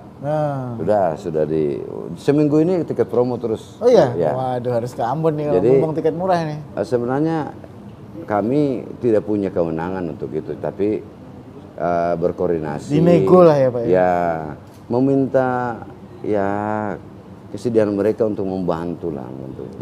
Seperti itu. Jadi inflasi terus kami yang bisa kami lakukan pasti kami lakukan. Bahkan di tahun 2022 di 4 bulan terakhir kami subsidi kami berikan BLT kepada tukang ojek dan seluruh nelayan. Semacam insentif. Ya, karena kenaikan BBM di bulan September itu. Iya. Nah, kemudian kami juga subsidi distributor untuk kepentingan kita operasi pasar supaya dijual di bawah harga, termasuk dengan kerjasama dengan kabupaten kota lain yang daerah penghasil. Kami kan Kota Ambon bukan daerah penghasil. Kita butuh kerjasama untuk disuplai dari daerah-daerah lain. Iya. Jadi Tribuners tadi cerita dari Ambon ya, memang masing-masing daerah ini punya problem dan tantangan sendiri ya. Masing-masing punya sendiri. Di Ambon tadi dengan inflasi yang cukup tinggi ya. Tapi setelah dibedah, ternyata faktor-faktor yang memicu inflasi itu adalah harga-harga yang sulit dikendalikan oleh pemerintah daerah ya. Betul. Ada beras, kemudian ada bensin, rokok ya. Tiket pesawat. Nah, itu mungkin bisa jadi pertimbangan ya. Terutama bagi pemerintah di pusat ya yang punya kewenangan atau regulator untuk standar harga di tingkat nasional ya, Pak ya. Saya rasa itu tanggung jawab semua kita. Tapi ada yang memang tidak bisa kami intervensi kan. Seperti itu. Tapi terlepas dari itu tentu Pemkot Ambon terus mengawal ini ya Pak ya. Pasti. Terus dikawal ya, karena ini tanggung jawab kita semua. Dan itu prioritas. Kan saya tadi sudah sampaikan kebijakan prioritas ketiga saya adalah penanganan inflasi, stunting, kemiskinan ekstrim kan gitu. Mudah-mudahan tahun depan ada hasilnya. Mudah-mudahan. Kalau fokus. Jadi Tribuners, tadi kita udah ngobrol panjang lebar ya dengan Wali Kota Ambon, Pak Win. Siap. Ini target ke depan untuk meningkatkan PAD ini gimana? Saya rasa peningkatan PAD mesti menjadi concern dari seluruh pemerintah. Karena apa? Tujuan dibuatkan otonomi daerah ini adalah salah satunya adalah untuk menciptakan kemandirian daerah. Kemandirian itu bisa terjadi kalau terjadi kemandirian fiskal. Jadi daerah tidak bisa saja berharap dari transfer pemerintah pusat, tetapi harus memaksimalkan, mengoptimalkan potensi-potensi yang dimiliki supaya dapat menghasilkan bagi PAD. Nah, saya masuk dengan PAD Kota Ambon realisasi tahun 2021 153 sorry. 153 miliar tahun 2021. Di 2020 akhir kami sudah mencapai 176. Berapa persen tuh naiknya? Terjadi peningkatan sekitar 20 miliar lebih. Lumayan lah ya. Tahun ini kami targetkan 200 miliar. Memang hari ini kita sudah dibatasi dengan kewenangan. Iya kan? Bahkan ada beberapa potensi retribusi yang sudah dialihkan ke provinsi. Nah, tapi sebenarnya potensi kita cukup. Tapi kita masih butuh kerja keras untuk mengoptimalkan potensi yang ada. Saya rasa ada beberapa inovasi yang sudah kita lakukan dalam upaya untuk meningkatkan pendapatan asli daerah di Kota Ambon. Mudah-mudahan di tahun ini kalau jalan dengan baik, kalau kita bisa dapat 200 miliar, saya rasa itu sudah peningkatan yang luar biasa. Lumayan itu Pak, Ya. dari tadi awal 2021. 153. Nah, kan, saya rasa dalam setahun kita tidak bisa tingkatkan puluhan miliar, itu hal yang luar biasa. Iya, iya, Nah, iya. nah ini saya butuh kerja keras dari kami seluruh jajaran pemerintah Kota Ambon. Karena mudah-mudahan, karena daerah lain kita tertinggal jauh dengan daerah lain yang PAD-nya sudah, ya memang tidak bisa dibandingkan sih. Iya kan? Nggak bisa dibandingkan. Masing-masing punya ini sendiri-sendiri ya, punya problem sendiri. Ambon nggak bisa dibandingkan dengan Makassar. Nggak Iya. bisa kan? Iya. Kan gitu. Tribuners, itu tadi bincang seru kita dengan Pak Win. Iya. Beliau adalah penjabat wali kota Ambon periode kedua. Periode kedua sampai kapan Pak? Mei tahun depan. Oh masih lama, masih Iya. lama. Jadi tadi program-program yang Iya. bisa difokuskan itu bisa berlanjut sampai tahun depan ya. Iya. Pak? Bisa. Banyak inspirasi yang bisa diambil dari cerita di Ambon untuk semua kota di Indonesia. Pak Win, sebelum kita tutup nih, Iya. ada pesan-pesan nggak buat Tribuners? Kita juga ada di Ambon, Tribun Ambon maupun di seluruh Indonesia, karena ini nanti akan tayang di channel Tribun di Iya. Aceh sampai Papua. Baik. Silakan Pak. Untuk para Tribuners, saya khususkan Tribun Ambon ya. Tribun Ambon ini ya, Pak Erwin luar biasa. Mengupas tuntas persoalan di Kota Ambon. Benar. Ya, Suatu ketika, ya saya cerita ya, aja. boleh, Suatu boleh, ketika saya nonton Tribun Ambon, jumlah lubang di jalan sepanjang Kota Ambon. Dihitung Pak. Dihitung. Mungkin bagi orang kepala daerah yang lain itu mereka terusik. Ya, iya. Tapi iya. saya enggak. Oh luar biasa. Besoknya saya ketemu. Nggak marah-marah, Pak? Enggak, saya enggak pernah marah. Saya enggak anti kritik. Ya, iya, iya. Selama kritik itu kan cara orang membantu kita Betul, betul. untuk memperbaiki. Saya bilang ke wartawan Tribunnya, terima kasih. Sudah menghitung lubang, jadi kan mudah bagi kita. Jadi ya. tahu ya, Iya. berapa yang harus diperbaiki. Iya. Sampai ke kecil-kecil gini pun dihitung. Tapi saya senang. Iya, Nah, dari situ kita semua terpacu untuk memperbaiki kan. Iya, iya, iya. Kalau tidak disuarakan, tidak disampaikan, kita pikir aman-aman aja. Jadi yang menjadi kewenangan kota kita segera perbaiki, yang menjadi kewenangan pusat, provinsi kita surati lalu diperbaiki. Sesuai peran masing-masing. Dan itu hasil dari kerja Tribun. Nah, terima kasih. Nah, hubungan dengan Tribun luar biasa dan objektif, saya akui. Ya, Tribun ini sangat objektif, ya, ya. menyuarakan. Ya, kita butuh seperti itu. Nah, mudah-mudahan apapun yang dilakukan oleh Tribun bisa membantu kami pemerintah kota untuk ya terus memperbaiki lah. Kita nggak sempurna, Ya, ya. butuh masukan, kan gitu. Ya, ya, ya. Oke. Ya, Terima kasih sekali Baik, lagi Pak Pak Win. Win. Tribuners, tadi ngobrol seru kita dengan Wali Kota Ambon, penjabat Wali Kota Ambon, Pak Wins. Tadi begini-begini nih beliau 8 besar waktu asesmen di antara 45 ya. daerah ya Pak ya. Yang kami yang tahap pertama. Dan Ya, nanti di syukur periode lagi. kedua. Semoga tadi program-program di periode kedua lancar semua Pak, sehingga membawa Kota Ambon menjadi lebih mantap lagi. Ya, siap. Tribuners, demikian tadi bincang kita di podcast on the spot dari venue Apexi di Makassar bersama saya, pemimpin redaksi Tribun Jateng, Erwin Ardian. Sampai ketemu di podcast-podcast Tribun berikutnya dengan narasumber-narasumber yang menarik dan masalah yang aktual. Terima kasih Pak Win. Sama-sama Pak Win. Ya. Oke, terima kasih Tribuners. Sampai ketemu lagi. Salam Tribun. Terima kasih. Terima kasih Pak Win. Apex ini kan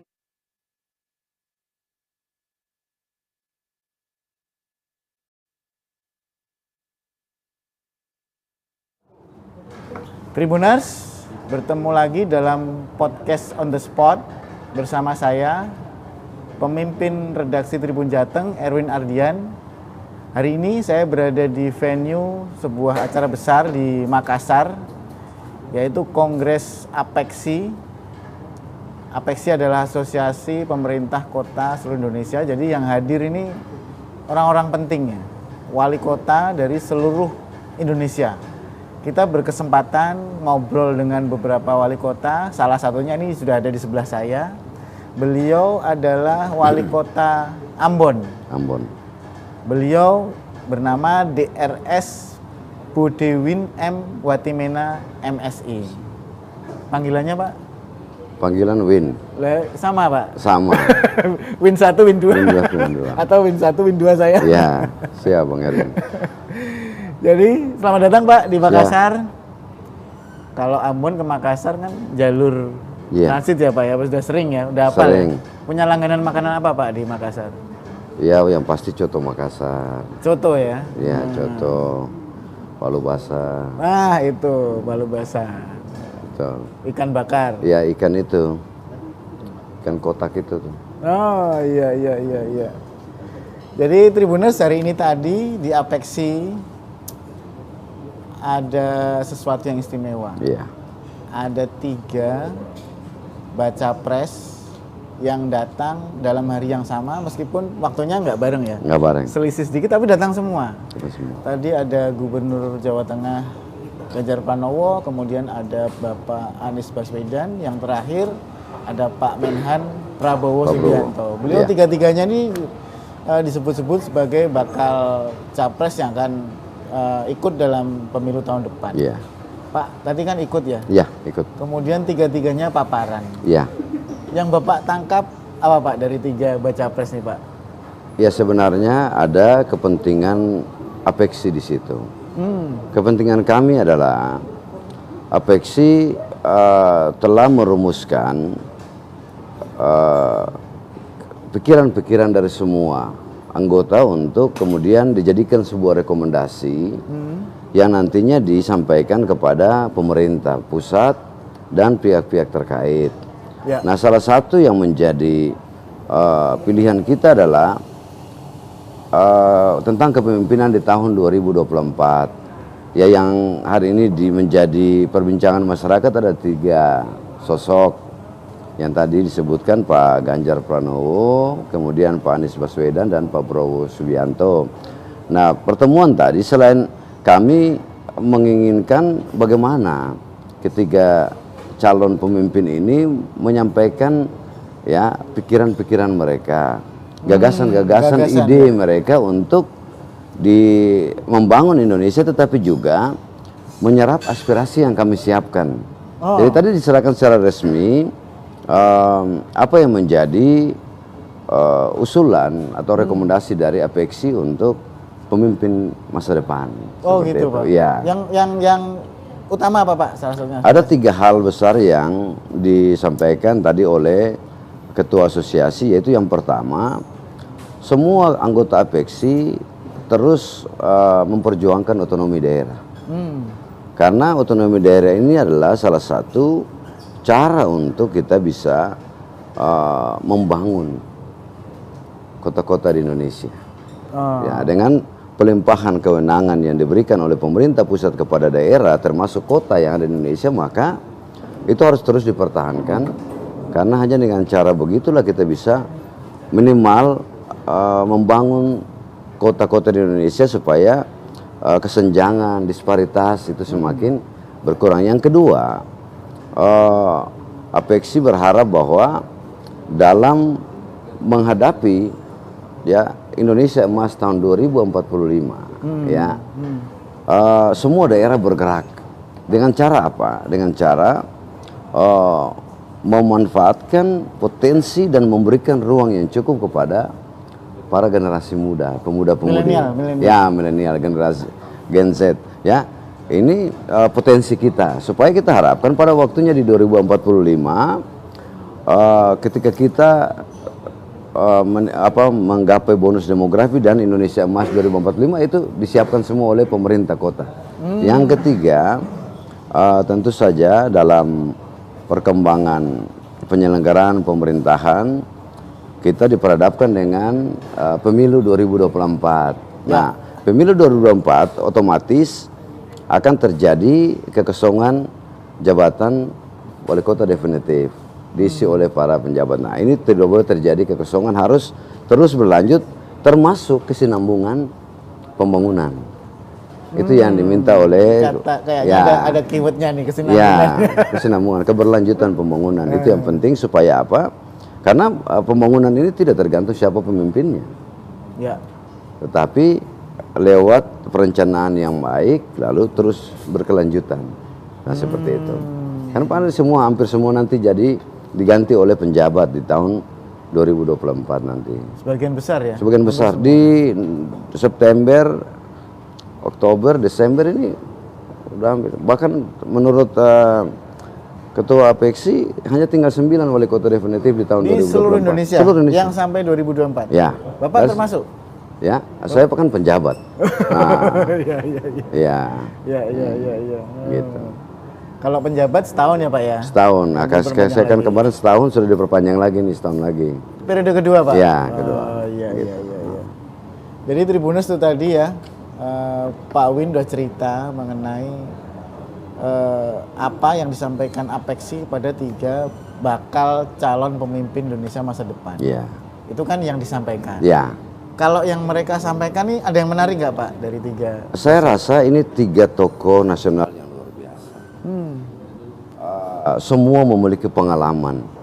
Pak Ganjar ya, selain dulu DPR RI, DPRD dulu, DPR RI, kemudian gubernur Jawa Tengah 2 periode. Pak Anies juga mantan menteri, kemudian mantan gubernur DKI Jakarta, Pak Prabowo juga menteri kan. Jadi semuanya gagasan yang disampaikan oleh ketiga tokoh ini itu gagasan-gagasan luar biasa yang memang kita harapkan untuk bagaimana Indonesia ke depan. Tentu Indonesia ke depan termasuk kami yang ada di daerah kan. Termasuk di Ambon. Ya, termasuk kami di Ambon. Kebijakan-kebijakan yang memihak kepada masyarakat. Teristimewa upaya untuk itu tadi menghilangkan disparitas antar daerah. Karena ada apanya kesenjangan antara di barat, tengah dan timur. Kan gitu. Nah, kita berharap pemimpin yang akan lahir dipilih oleh masyarakat di 2024 siapapun dia. Karena ini 3 orangnya bagus semua nih. Bagus semua Pak. Kalau milih, suruh milih satu. Pasti saya pasti memilih, tapi nggak bisa saya sebutkan. Tapi yang pasti kita belajar dari mereka. Bagaimana cara mereka menyampaikan ide, gagasan untuk membawa Indonesia ke depan ini luar biasa. Masing-masing punya keunggulan. Masing-masing punya sendiri-sendiri. Yang luar biasa dari ketiga ini cara mereka memandang suatu masalah itu yang luar biasa. Saya senang karena kita diberikan pelajaran berharga bahwa memandang masalah itu harus komprehensif. Ya, tiga-tiganya luar biasa. Gagasan apa Pak yang paling menarik buat Bapak nih dari 3? Tadi kan masing-masing ada Mas Ganjar, Mas Anies, Pak Prabowo. Yang paling kena itu, ini oke nih. Saya rasa 3-tiganya sangat baik. Kalau Pak Ganjar menurut saya, beliau memang tokoh yang lahir merayat luar biasa. Karena itu semua diajak untuk bekerja bersama. Jadi 3-tiganya memilih untuk bagaimana berkolaborasi. Karena tidak ada yang bisa bekerja sesuatu sendiri, apalagi memimpin bangsa. Harus butuh kolaborasi, sinergitas dari seluruh elemen bangsa. Nah, kalau Pak Prabowo saya lihat beliau karena mungkin beliau latar belakangnya tentara, beliau benar-benar bicara soal harga diri bangsa, soal bagaimana kekayaan bangsa ini tidak bisa ya digadaikan dengan pihak lain atau dikuasai oleh pihak lain. Jadi soal kita mengelola kekayaan kita untuk kita sendiri. Nah, Pak Anies seorang akademisi yang luar biasa dengan konsep-konsep yang jadi semuanya bagus menurut saya. Tinggal nanti siapa yang menang ya Pak ya? Ya, seperti itu. Kita berharap siapapunnya nanti ini dia menjadi tokoh yang mempersatukan bangsa dan bisa membawa bangsa ini lebih baik, negara ini lebih baik ke depan. Begitulah. Ya, itu tadi kan kita bicara lingkup Indonesia. Indonesia. Ini kan Bapak datang dari Ambon. Ambon. Sekarang kita ingin bicara soal Ambon, Pak. Bapak ini kan tadi ini jabatan yang periode kedua, tahun kedua kan, masing-masing 1 tahun. 1 tahun ya. Dan itu tentu melalui mekanisme evaluasi ya. Betul. Jadi evaluasi, asesmen yang saya tahu ya ada asesmen. Kalau oke lanjut, kalau enggak ganti, itu kan. Ya. Ini yang sudah dilakukan di periode pertama apa sih Pak? Kok bisa kemudian asesmen lanjut lagi? Ya. Jadi memang kami penjabat kepala daerah ini kan diberikan kewenangan yang hampir sama lah dengan definitif. Hanya ada 4 kewenangan yang dibatasi ya. Apa Pak? Itu soal membatalkan perizinan yang dilakukan oleh pejabat sebelumnya, melakukan mutasi pegawai. Mutasi nggak boleh? Boleh. Nah ini saya bilang 4 ini boleh tetapi harus izin. Oh, Izin tertulis. Ya. Yang lain sama. Nah dengan kurun waktu yang cukup singkat, ya singkat setahun kan singkat aja tuh. Kami ditugaskan oleh Bapak Presiden dan Bapak Menteri untuk memimpin penyelenggaraan pemerintahan khusus saya di Kota Ambon. Saya waktu di awal bertugas saya menyampaikan kebijakan prioritas yang saya lakukan. Kenapa itu saya buat? Karena itu akan menjadi indikator dalam kita bekerja. Ya kita butuh membingkai kerja kita supaya tidak melebar kemana-mana. dan fokus. tidak membias, kita bisa fokus. Nah 11 kebijakan prioritas itu saya lakukan, termasuk ketika masuk di awal-awal saya harus membayar hutang 103 miliar. Banyak banget Pak. Yang ditinggalkan oleh pemerintahan sebelumnya. 103 miliar. Ya. Nah, Gimana syukurlah caranya, bahwa Pak, ya? 7 bulan dari Mei saya mulai masuk dari tahun Juni sampai Desember bisa dilunasi. Itu salah satu kebijakan prioritas. Kemudian Kota Ambon pada saat saya masuk kan baru selesai penindakan KPK. Ya. Nah, jadi ya pasti dia mempengaruhi situasi psikologi ASN dan proses pemeriksaan sementara berjalan. Nah karena itu konsolidasi internal termasuk memberikan penguatan-penguatan kepada pegawai supaya ya terus bekerja, tidak usah patah semangat, jangan takut, yang penting sesuai aturan. Lalu dan yang lain-lain ada 11 yang setelah dievaluasi di 1 tahun kepemimpinan ya dia menunjukkan keberhasilan yang cukup baik. Nah kami penjabat pun dievaluasi setiap 3 bulan oleh per triwulan? Per triwulan oleh tim Kementerian Dalam Negeri. Jadi masing-masing dievaluasi. Ya syukurlah bahwa di akhir tahun sebelum keputusan perpanjang saya termasuk yang ada di penilaian klasifikasi baik. Berapa nilainya Pak? Ada angkanya nggak? Saya 81, sekian. Wah keren. Jadi masuk di 8 terbaik. 8 terbaik. Kami dari 45 yang penjabat awal. Oh iya. Ya. Dan mungkin penilaian lain yang dilakukan oleh Kementerian Dalam Negeri, Gubernur dan Pak Presiden ya kami diperpanjang untuk tahun kedua. Saya rasa seseorang diperpanjang atau tidak kan pasti ada penilaiannya. Ya. Dan indikator penilaian itu kami buat semua, kami penuhi. Iya. Jadi Pak Win ini kalau yang lain menjabat dapat sangu, ini malah utang nih. Iya. Utang. Nah itu yang tadi saya bilang, pemerintah nggak boleh berhenti, siapapun pemimpinnya kan. Karena itu walaupun itu utang dari yang sebelumnya, tapi saya berkewajiban untuk membayar. Dan dalam berapa bulan tadi Pak lunas Pak? 7 bulan. 7 bulan lunas ya? Kalau enggak dikejar. Tentu dengan penghematan sana sini kan. Gitu. Kalau enggak dikejar-kejar debt collector loh. Iya. Jadi itu tadi periode kemarin. Ya. Kemudian setelah periode pertama berjalan, yang namanya orang bekerja itu kan tidak semuanya sempurna. Betul. Pasti ada PR-PR yang masih tertinggal. Apa kira-kira Pak yang harus dikejar nih? Ada beberapa persoalan atau permasalahan di periode pertama yang sudah kami lakukan, tetapi menurut saya belum maksimal.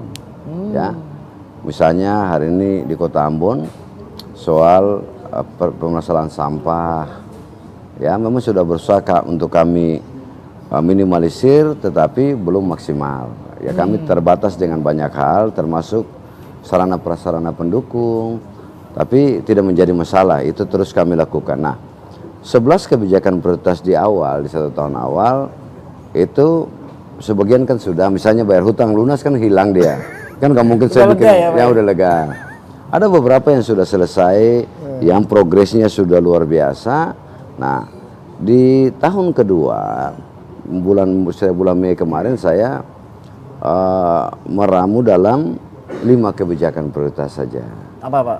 Yang pertama itu terkait dengan banyak persoalan di tingkat desa, negeri, kelurahan yang harus kita perbaiki. Misalnya soal libatkan mereka dalam persoalan stunting, soal kemiskinan ekstrim, soal upaya pengenangan inflasi, ya soal yang lain yang mesti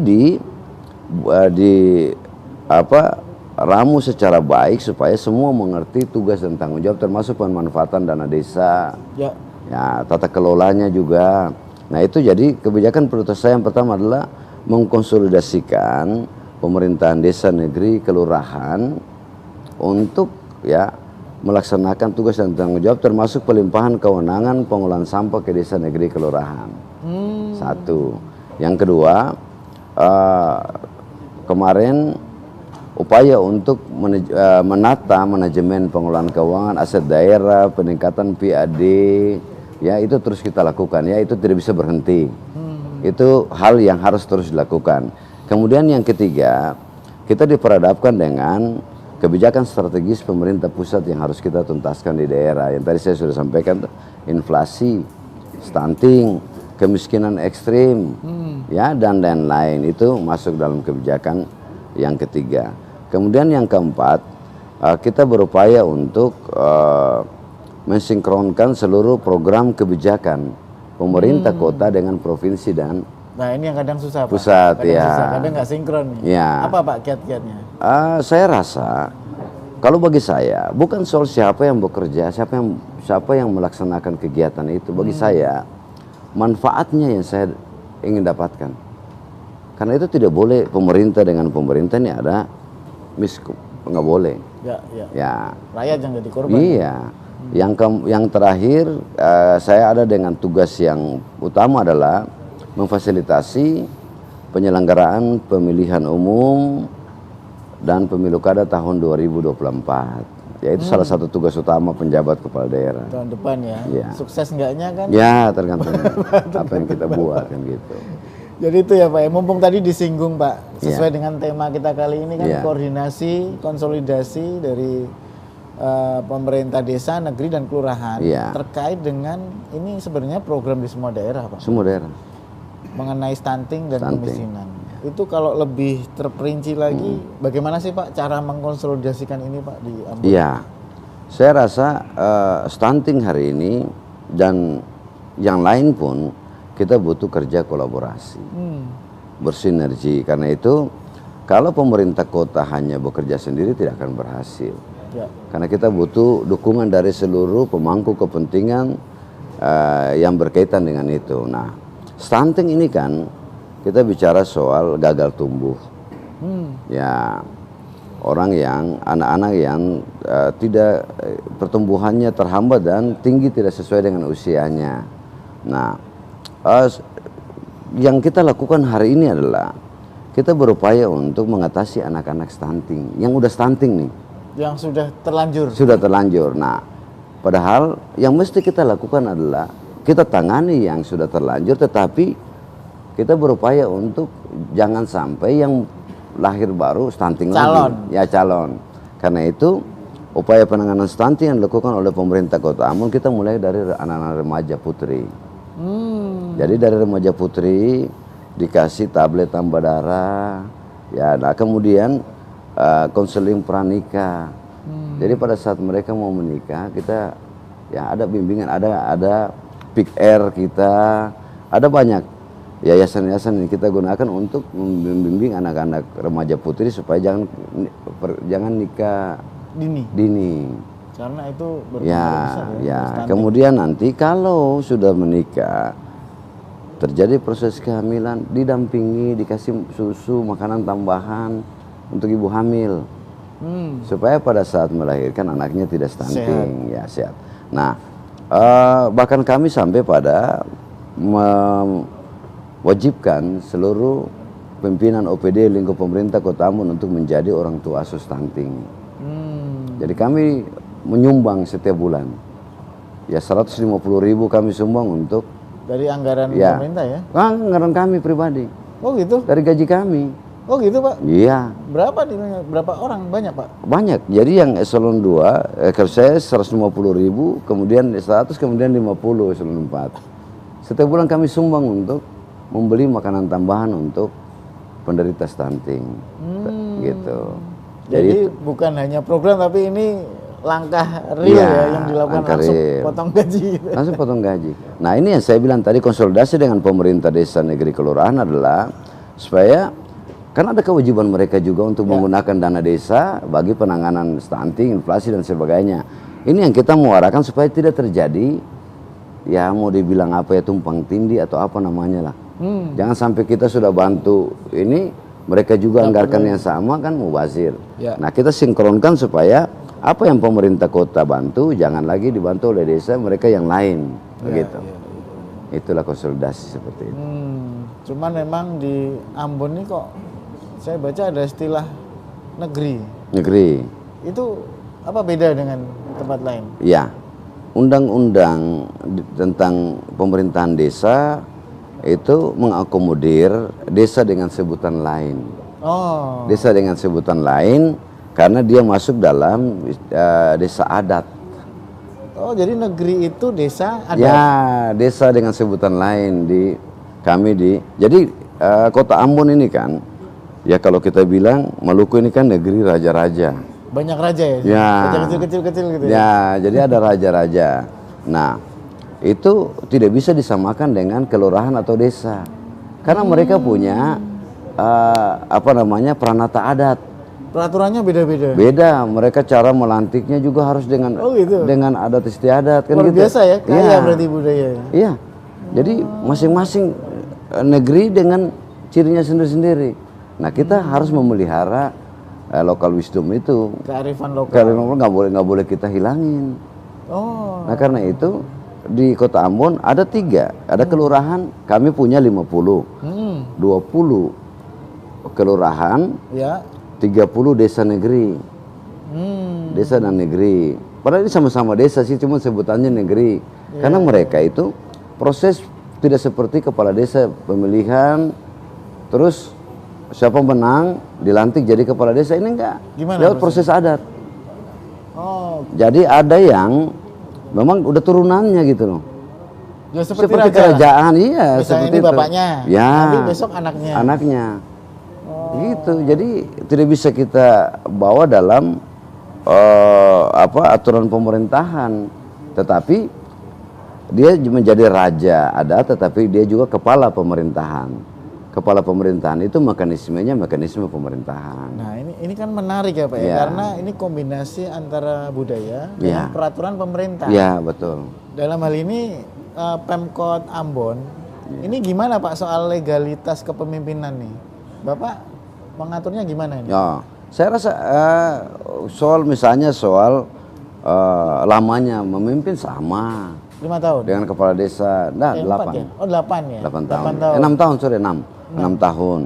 Nah tapi kita punya peraturan daerah. Peraturan daerah yang mengatur tentang ya penetapan negeri, kemudian tata cara pemilihan, tata cara pengukuhan raja, semua ada. Termasuk penetapan mata rumah perintah. Mata rumah perintah itu maksudnya siapa yang berhak memimpin. Unik juga ya. Iya.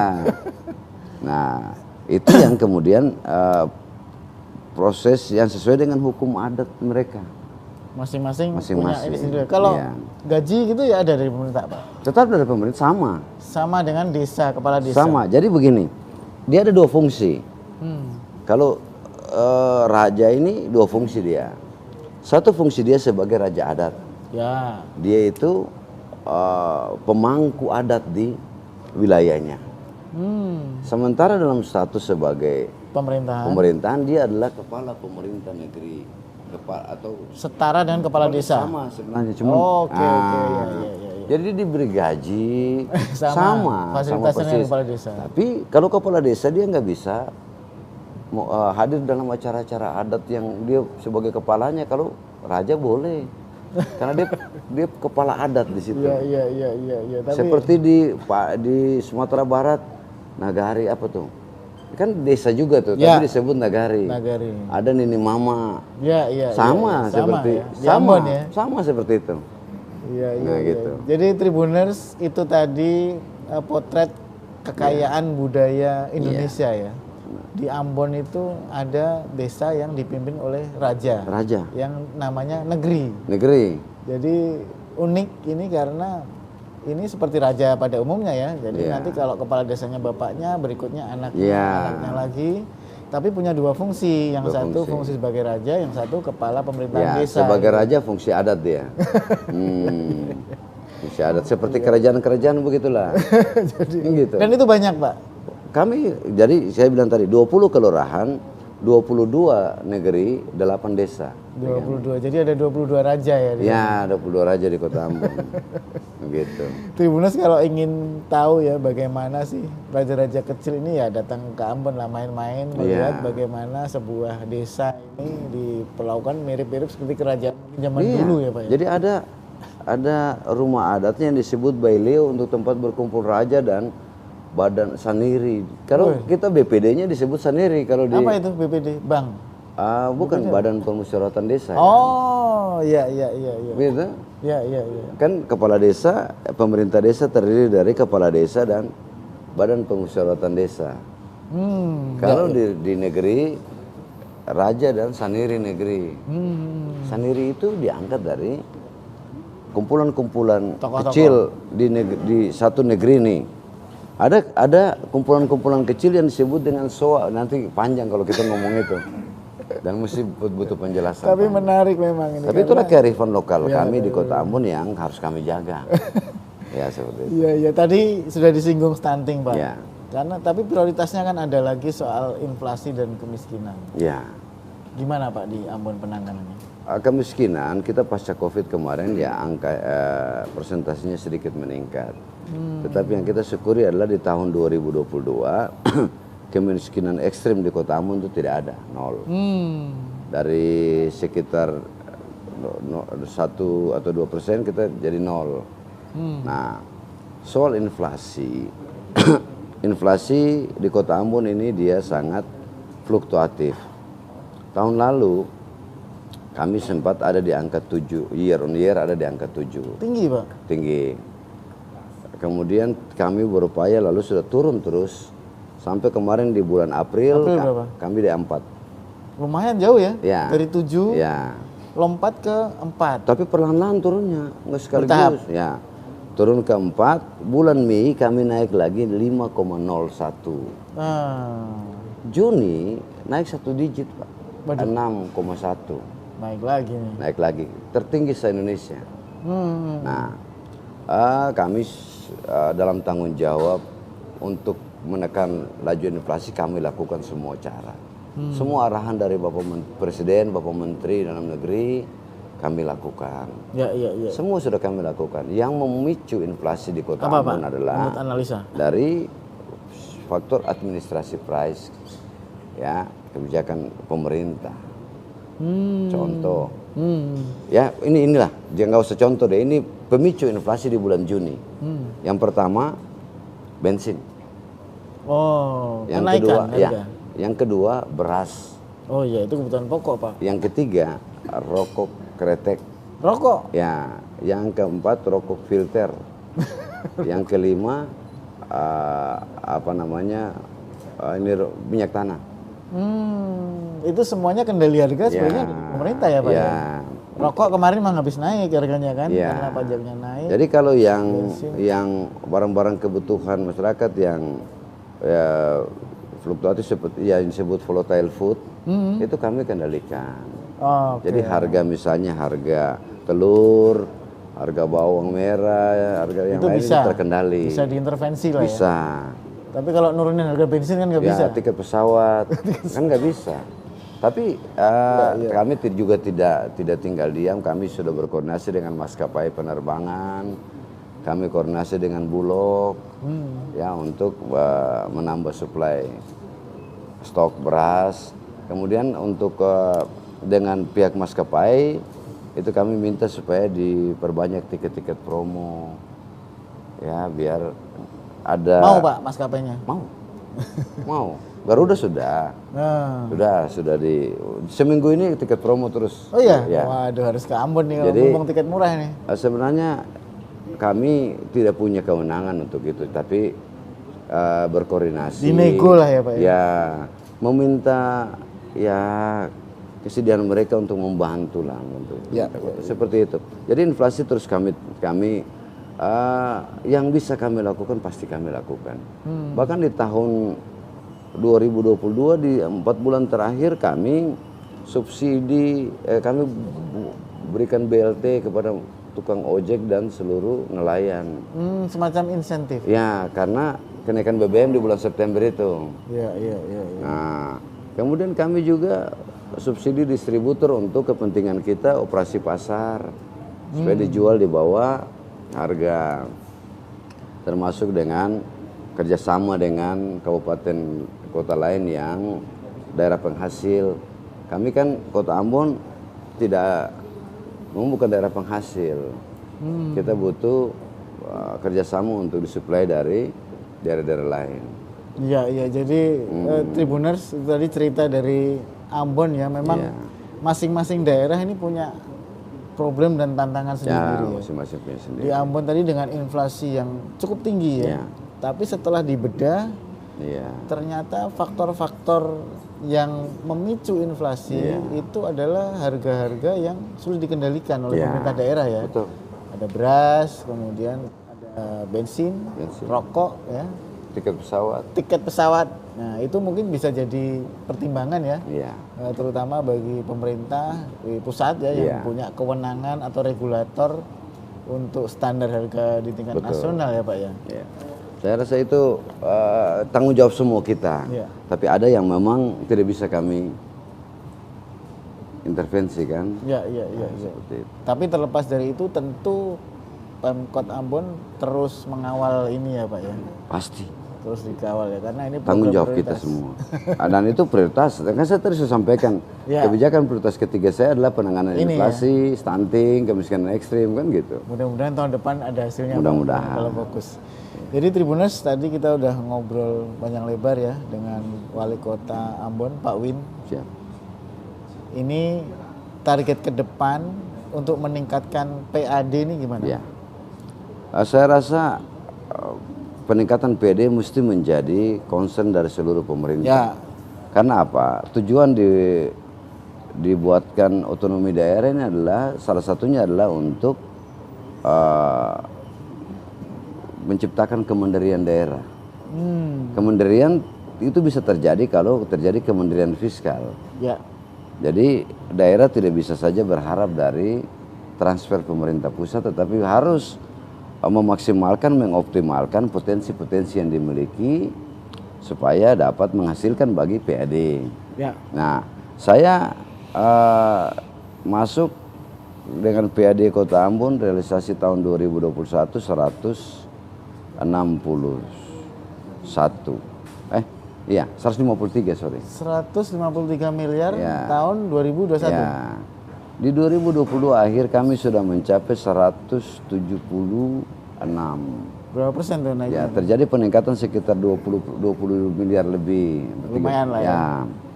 Tahun ini kami targetkan 200 miliar. Memang hari ini kita sudah dibatasi dengan kewenangan. Iya kan? Bahkan ada beberapa potensi retribusi yang sudah dialihkan ke provinsi. Nah, tapi sebenarnya potensi kita cukup. Tapi kita masih butuh kerja keras untuk mengoptimalkan potensi yang ada. Saya rasa ada beberapa inovasi yang sudah kita lakukan dalam upaya untuk meningkatkan pendapatan asli daerah di Kota Ambon. Mudah-mudahan di tahun ini kalau jalan dengan baik, kalau kita bisa dapat 200 miliar, saya rasa itu sudah peningkatan yang luar biasa. Lumayan itu Pak, Ya. dari tadi awal 2021. 153. Nah, kan, saya rasa dalam setahun kita tidak bisa tingkatkan puluhan miliar, itu hal yang luar biasa. Iya. Nah, ini saya butuh kerja keras dari kami seluruh jajaran pemerintah Kota Ambon. Karena mudah-mudahan, karena daerah lain kita tertinggal jauh dengan daerah lain yang PAD-nya sudah, ya memang tidak bisa dibandingkan sih. Iya kan? Nggak bisa dibandingkan. Masing-masing punya ini sendiri-sendiri ya, punya problem sendiri. Ambon nggak bisa dibandingkan dengan Makassar, nggak bisa kan? Iya. Kan gitu. Tribuners, itu tadi bincang seru kita dengan Pak Win. Beliau adalah penjabat wali kota Ambon periode kedua. Periode kedua sampai kapan Pak? Mei tahun depan. Oh masih lama. Jadi tadi program-program yang bisa difokuskan itu bisa berlanjut sampai tahun depan ya. Iya, bisa. Banyak inspirasi yang bisa diambil dari cerita di Ambon untuk semua kota di Indonesia. Pak Win, sebelum kita tutup nih, ada pesan-pesan nggak buat Tribuners? Kita juga ada di Ambon, Tribun Ambon maupun di seluruh Indonesia, karena ini nanti akan tayang di channel Tribun di Aceh sampai Papua. Baik. Silakan Pak. Untuk para Tribuners, saya khususkan Tribun Ambon ya. Tribun Ambon ini ya, Pak Erwin luar biasa. Mengupas tuntas persoalan di Kota Ambon. Benar. Suatu ketika, ya saya cerita aja. Suatu ketika saya nonton Tribun Ambon, jumlah lubang di jalan sepanjang Kota Ambon. Dihitung Pak? Dihitung. Mungkin bagi orang kepala daerah yang lain itu mereka terusik. Tapi saya enggak. Oh, luar biasa. Besoknya saya ketemu. Enggak marah-marah Pak? Enggak, saya enggak pernah marah. Saya enggak anti kritik. Iya. Selama kritik itu kan cara orang membantu kita. Betul. Untuk memperbaiki. Saya bilang ke wartawan Tribunnya, terima kasih. Sudah menghitung lubang, jadi kan mudah bagi kita. Jadi tahu ya, berapa yang harus diperbaiki. Iya. Sampai ke kecil-kecil gini pun dihitung. Tapi saya senang. Nah, dari situ kita semua terpacu untuk memperbaiki kan. Iya. Kalau tidak disuarakan, tidak disampaikan, kita pikir aman-aman aja.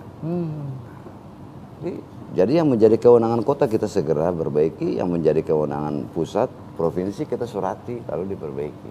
Sesuai peran masing-masing. Dan itu hasil dari kerja Tribun. Terima kasih. Hubungan dengan Tribun luar biasa dan objektif, saya akui. Tribun ini sangat objektif, menyuarakan. Ya, kita butuh seperti itu. Nah, mudah-mudahan apapun yang dilakukan oleh Tribun bisa membantu kami pemerintah kota untuk ya terus memperbaiki lah. Kita nggak sempurna. Butuh masukan, kan gitu. Oke. Terima kasih sekali lagi Pak Win. Tribuners, tadi ngobrol seru kita dengan Wali Kota Ambon, penjabat Wali Kota Ambon, Pak Wins. Tadi begini-begini nih beliau 8 besar waktu asesmen di antara 45 daerah ya Pak ya. Yang kami yang tahap pertama. Dan nanti di periode kedua. Semoga tadi program-program di periode kedua lancar semua Pak. Amin. Sehingga membawa Kota Ambon menjadi lebih mantap lagi. Iya, siap. Tribuners, demikian tadi bincang kita di podcast on the spot dari venue Apexi di Makassar bersama saya, pemimpin redaksi Tribun Jateng, Erwin Ardian. Sampai ketemu di podcast-podcast Tribun berikutnya dengan narasumber-narasumber yang menarik dan masalah yang aktual. Terima kasih Pak Win. Sama-sama Pak Win. Oke, terima kasih Tribuners. Sampai ketemu lagi. Salam Tribun. Terima kasih. Terima kasih Pak Win. Apex ini kan.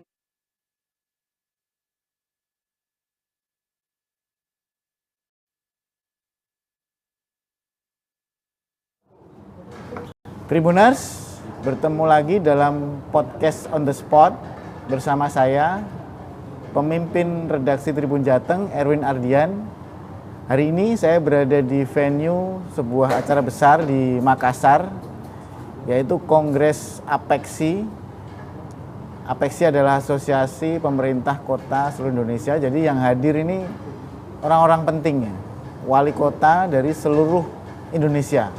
Kita berkesempatan ngobrol dengan beberapa wali kota. Salah satunya ini sudah ada di sebelah saya. Beliau adalah wali kota Ambon. Ambon. Beliau bernama DRS Bodewin M. Watimena MSI. Panggilannya Pak? Panggilan Win. Sama Pak? Sama. Win 1, Win 2. Win 2, Win 2. Atau Win 1, Win 2 saya? Ya, siap Bang Erwin.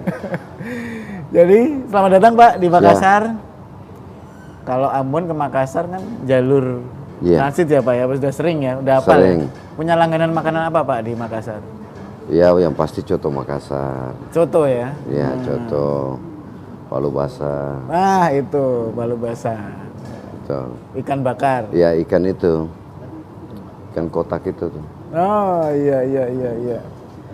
Jadi Tribuners hari ini tadi di APEKSI ada sesuatu yang istimewa. Iya. Ada 3 baca pres yang datang dalam hari yang sama meskipun waktunya nggak bareng ya. Nggak bareng. Selisih sedikit tapi datang semua. Semua. Tadi ada Gubernur Jawa Tengah Ganjar Pranowo, kemudian ada Bapak Anies Baswedan, yang terakhir ada Pak Menhan Prabowo Subianto. Beliau tiga-tiganya ini disebut-sebut sebagai bakal capres yang akan ikut dalam pemilu tahun depan. Iya. Pak, tadi kan ikut ya? Iya, ikut. Kemudian tiga-tiganya paparan. Iya. Yang Bapak tangkap apa Pak dari 3 baca pres nih Pak? Ya sebenarnya ada kepentingan APEKSI di situ. Kepentingan kami adalah APEKSI telah merumuskan pikiran-pikiran dari semua anggota untuk kemudian dijadikan sebuah rekomendasi yang nantinya disampaikan kepada pemerintah pusat dan pihak-pihak terkait. Ya. Nah, salah satu yang menjadi pilihan kita adalah tentang kepemimpinan di tahun 2024. Ya, yang hari ini menjadi perbincangan masyarakat ada 3 sosok yang tadi disebutkan Pak Ganjar Pranowo, kemudian Pak Anies Baswedan dan Pak Prabowo Subianto. Nah, pertemuan tadi selain kami menginginkan bagaimana ketiga calon pemimpin ini menyampaikan ya pikiran-pikiran mereka, gagasan-gagasan ide mereka untuk membangun Indonesia, tetapi juga menyerap aspirasi yang kami siapkan. Jadi tadi diserahkan secara resmi apa yang menjadi usulan atau rekomendasi dari APEKSI untuk pemimpin masa depan. Oh gitu Pak. Ya. Yang utama apa Pak? Salah satunya. Ada 3 hal besar yang disampaikan tadi oleh Ketua Asosiasi, yaitu yang pertama, semua anggota APEKSI terus memperjuangkan otonomi daerah.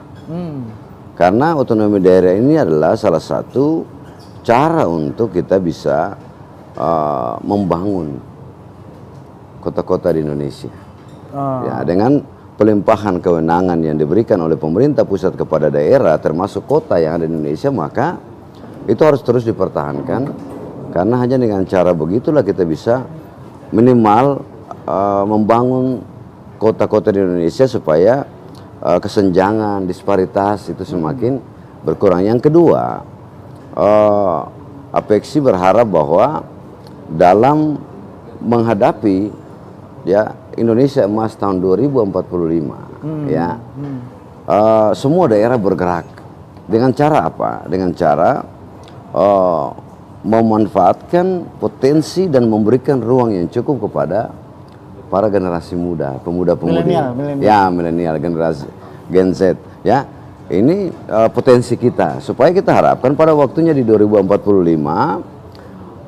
ketika kita menggapai bonus demografi dan Indonesia Emas 2045 itu disiapkan semua oleh pemerintah kota.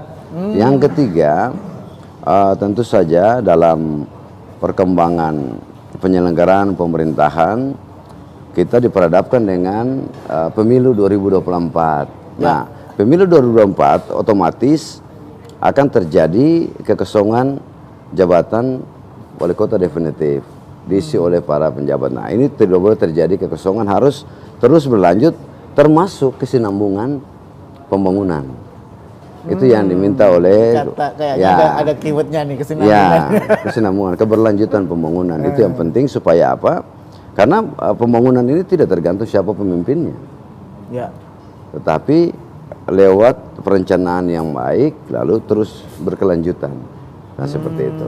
Karena hampir semua nanti jadi diganti oleh penjabat di tahun 2024 nanti. Sebagian besar ya? Sebagian besar. Di September, Oktober, Desember ini udah hampir. Bahkan menurut Ketua APEXI hanya tinggal 9 wali kota definitif di tahun 2024. Seluruh Indonesia? Seluruh Indonesia. Yang sampai 2024? Ya. Bapak termasuk? Ya, saya kan penjabat. Nah, iya. Iya. Gitu. Kalau penjabat setahun ya Pak ya? Setahun. Nah, saya kan kemarin setahun sudah diperpanjang lagi nih, setahun lagi. Periode kedua Pak? Iya, kedua. Iya. Jadi Tribuners itu tadi ya, Pak Win udah cerita mengenai apa yang disampaikan APEXI pada 3 bakal calon pemimpin Indonesia masa depan. Iya. Itu kan yang disampaikan. Iya. Kalau yang mereka sampaikan nih ada yang menarik nggak Pak dari 3? Saya rasa ini 3 tokoh nasional yang luar biasa. Semua memiliki pengalaman.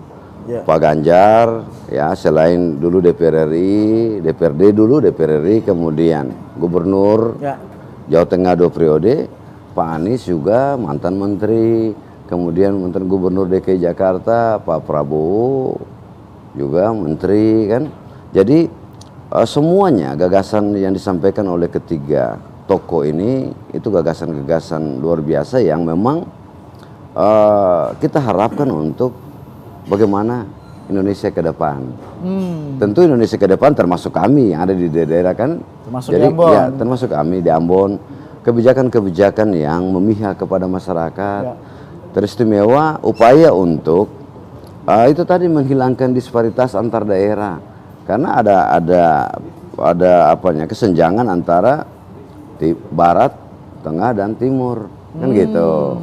Nah, kita berharap pemimpin yang akan lahir dipilih oleh masyarakat di 2024 siapapun dia. Karena ini 3 orangnya bagus semua nih. Bagus semua Pak. Ya, kalau bagus milih, semua. Suruh milih satu. Pasti saya pasti memilih, tapi nggak bisa saya sebutkan. Tapi yang pasti kita belajar dari mereka. Bagaimana cara mereka menyampaikan ide, gagasan untuk membawa Indonesia ke depan ini luar biasa. Masing-masing punya keunggulan. Masing-masing punya sendiri-sendiri. Yang luar biasa dari ketiga ini cara mereka memandang suatu masalah itu yang luar biasa. Saya senang karena kita diberikan pelajaran berharga bahwa memandang masalah itu harus komprehensif. Ya, tiga-tiganya luar biasa. Gagasan apa Pak yang paling menarik buat Bapak nih dari 3? Tadi kan masing-masing ada Mas Ganjar, Mas Anies, Pak Prabowo. Yang paling kena itu, ini oke nih. Saya rasa 3-tiganya sangat baik. Kalau Pak Ganjar menurut saya, beliau memang tokoh yang lahir merayat luar biasa. Karena itu semua diajak untuk bekerja bersama. Jadi tiga-tiganya memilih untuk bagaimana berkolaborasi karena tidak ada yang bisa bekerja sesuatu sendiri, apalagi memimpin bangsa.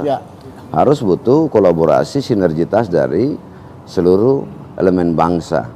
Nah, kalau Pak Prabowo saya lihat beliau karena mungkin beliau latar belakangnya tentara, beliau benar-benar bicara soal harga diri bangsa, soal bagaimana kekayaan bangsa ini tidak bisa digadaikan dengan pihak lain atau dikuasai oleh pihak lain. Jadi soal kita mengelola kekayaan kita untuk kita sendiri. Nah, Pak Anies seorang akademisi yang luar biasa dengan konsep-konsep yang jadi semuanya bagus menurut saya. Tinggal nanti siapa yang menang ya Pak ya? Ya seperti itu. Kita berharap siapapunnya nanti ini dia menjadi tokoh yang mempersatukan bangsa dan bisa membawa bangsa ini lebih baik, negara ini lebih baik ke depan. Begitulah. Ya itu tadi kan kita bicara lingkup Indonesia. Indonesia. Ini kan Bapak datang dari Ambon. Sekarang kita ingin bicara soal Ambon, Pak. Bapak ini kan tadi ini jabatan yang periode kedua, tahun kedua kan, masing-masing 1 tahun. 1 tahun ya. Dan itu tentu melalui mekanisme evaluasi ya. Betul. Jadi evaluasi, asesmen yang saya tahu ya ada asesmen, kalau oke lanjut, kalau enggak ganti itu kan ya. Ini yang sudah dilakukan di periode pertama apa sih Pak? Kok bisa kemudian asesmen lanjut lagi? Ya. Jadi memang kami penjabat kepala daerah ini kan diberikan kewenangan yang hampir sama lah dengan definitif. Hanya ada 4 kewenangan yang dibatasi ya. Apa Pak?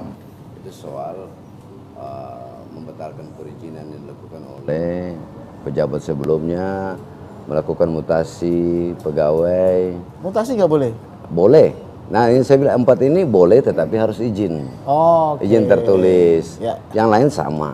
Nah dengan kurun waktu yang cukup singkat, ya singkat setahun kan singkat aja tuh.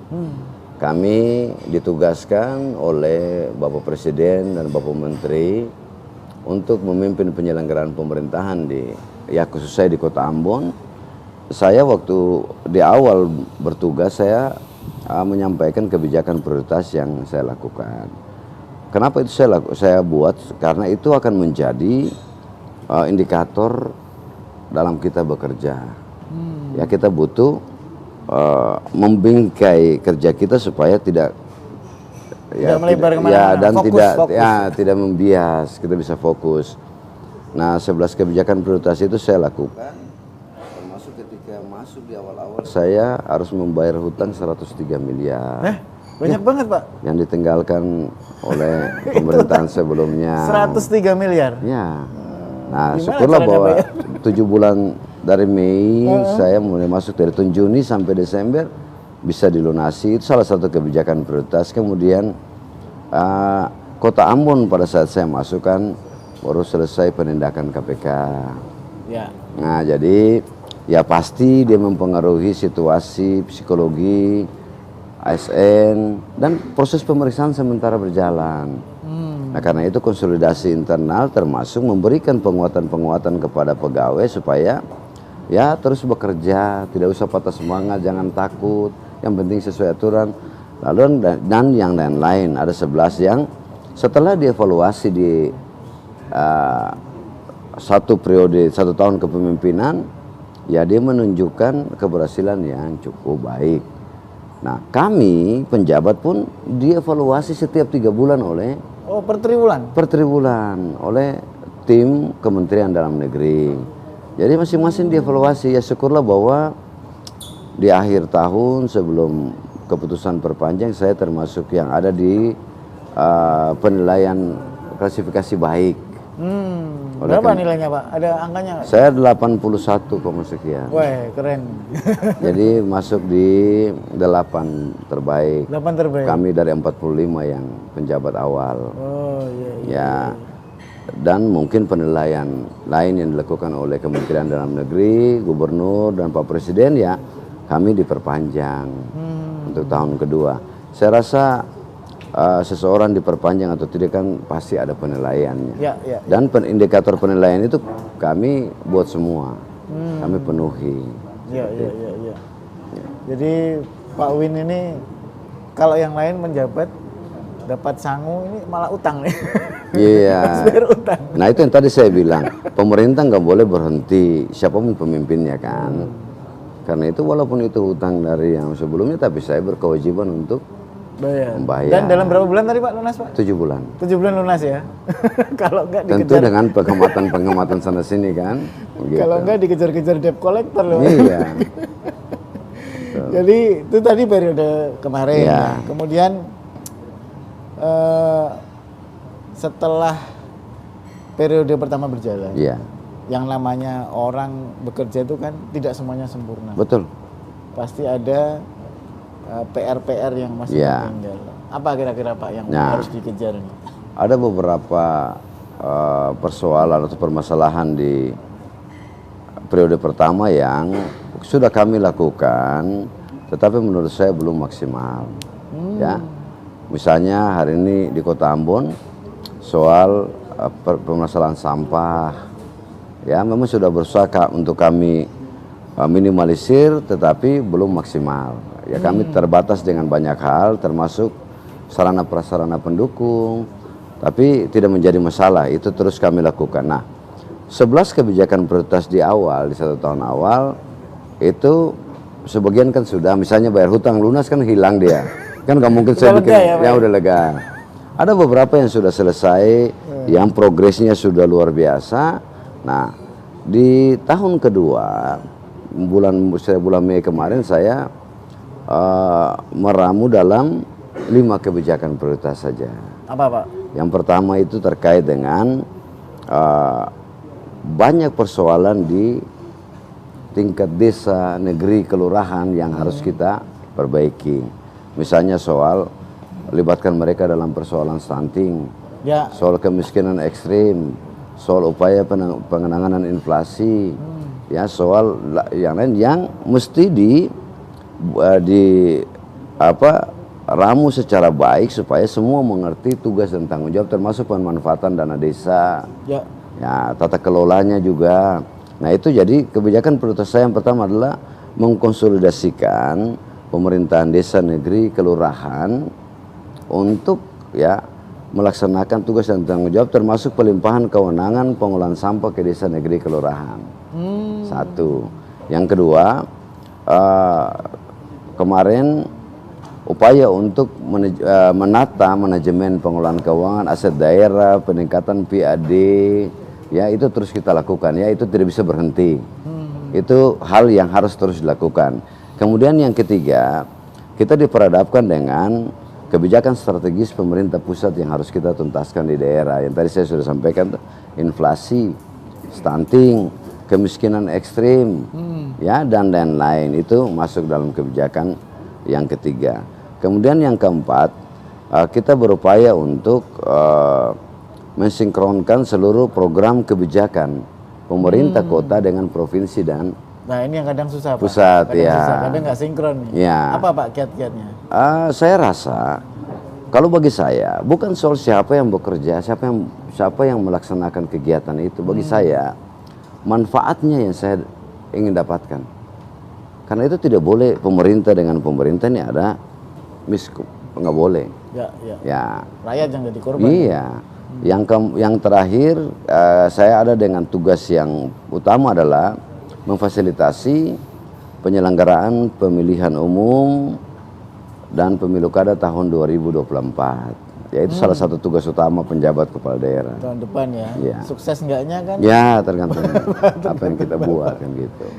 Jadi itu ya Pak, mumpung tadi disinggung Pak, sesuai dengan tema kita kali ini kan koordinasi, konsolidasi dari pemerintah desa, negeri, dan kelurahan terkait dengan ini sebenarnya program di semua daerah Pak. Semua daerah.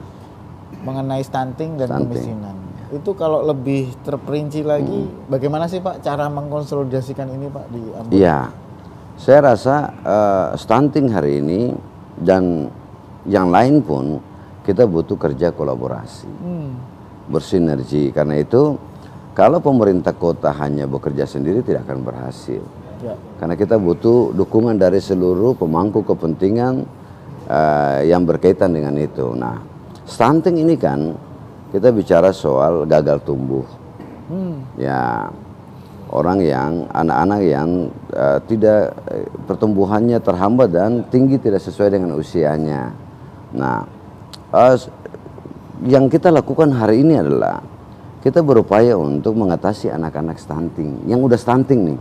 Yang sudah terlanjur. Sudah terlanjur. Nah, padahal yang mesti kita lakukan adalah kita tangani yang sudah terlanjur, tetapi kita berupaya untuk jangan sampai yang lahir baru stunting lagi. Ya, calon. Karena itu upaya penanganan stunting yang dilakukan oleh pemerintah Kota Ambon, kita mulai dari anak-anak remaja putri. Jadi dari remaja putri dikasih tablet tambah darah, ya. Nah, kemudian konseling pranikah. Jadi pada saat mereka mau menikah, kita ya ada bimbingan, ada Pick Air kita, ada banyak yayasan-yayasan yang kita gunakan untuk membimbing anak-anak remaja putri supaya jangan nikah dini. Karena itu berpengaruh besar ya. Kemudian nanti kalau sudah menikah, terjadi proses kehamilan, didampingi, dikasih susu, makanan tambahan untuk ibu hamil. supaya pada saat melahirkan anaknya tidak stunting, ya sehat. Nah, bahkan kami sampai pada mewajibkan seluruh pimpinan OPD lingkup pemerintah Kota Ambon untuk menjadi orang tua asuh stunting. Jadi kami menyumbang setiap bulan. Ya 150.000 kami sumbang untuk dari anggaran pemerintah ya? Anggaran kami pribadi. Oh gitu? Dari gaji kami. Oh gitu Pak? Iya. Berapa orang? Banyak Pak? Banyak. Jadi yang eselon 2, kalau saya 150.000, kemudian 100, kemudian 50 eselon 4. Setiap bulan kami sumbang untuk membeli makanan tambahan untuk penderita stunting. Gitu. Jadi bukan hanya program tapi ini langkah real yang dilakukan langsung potong gaji. Langsung potong gaji. Nah ini yang saya bilang tadi, konsolidasi dengan pemerintah desa, negeri, kelurahan adalah supaya kan ada kewajiban mereka juga untuk menggunakan dana desa bagi penanganan stunting, inflasi dan sebagainya. Ini yang kita mau arahkan supaya tidak terjadi ya mau dibilang apa ya tumpang tindih atau apa namanya lah. Jangan sampai kita sudah bantu ini mereka juga anggarkan yang sama kan mubazir. Nah kita sinkronkan supaya apa yang pemerintah kota bantu jangan lagi dibantu oleh desa mereka yang lain, begitu. Itulah konsolidasi seperti itu. Cuman memang di Ambon ini kok saya baca ada istilah negeri. Negeri. Itu apa beda dengan tempat lain? Ya, undang-undang tentang pemerintahan desa itu mengakomodir desa dengan sebutan lain. Desa dengan sebutan lain karena dia masuk dalam desa adat. Oh, jadi negeri itu desa adat? Ya, desa dengan sebutan lain jadi kota Ambon ini kan, ya kalau kita bilang Maluku ini kan negeri raja-raja. Banyak raja ya? Ya. Kecil-kecil gitu ya? Ya, jadi ada raja-raja. Nah, itu tidak bisa disamakan dengan kelurahan atau desa. Karena mereka punya peranata adat. Peraturannya beda-beda. Beda, mereka cara melantiknya juga harus dengan dengan adat istiadat kan luar gitu. Biasa ya, kaya berarti budaya. Iya. Jadi masing-masing negeri dengan cirinya sendiri-sendiri. Nah, kita harus memelihara lokal wisdom itu. Kearifan lokal. Kearifan lokal nggak boleh kita hilangin. Nah, karena itu di Kota Ambon ada 3, ada kelurahan kami punya 50, 20 kelurahan, 30 desa negeri, desa dan negeri. Padahal ini sama-sama desa sih, cuma sebutannya negeri. Karena mereka itu proses tidak seperti kepala desa pemilihan, terus siapa menang dilantik jadi kepala desa, ini enggak. Lewat proses adat.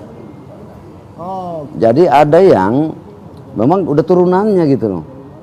Ya, seperti kerajaan, iya. Misalnya ini bapaknya, nanti besok anaknya. Anaknya. Gitu. Jadi tidak bisa kita bawa dalam aturan pemerintahan.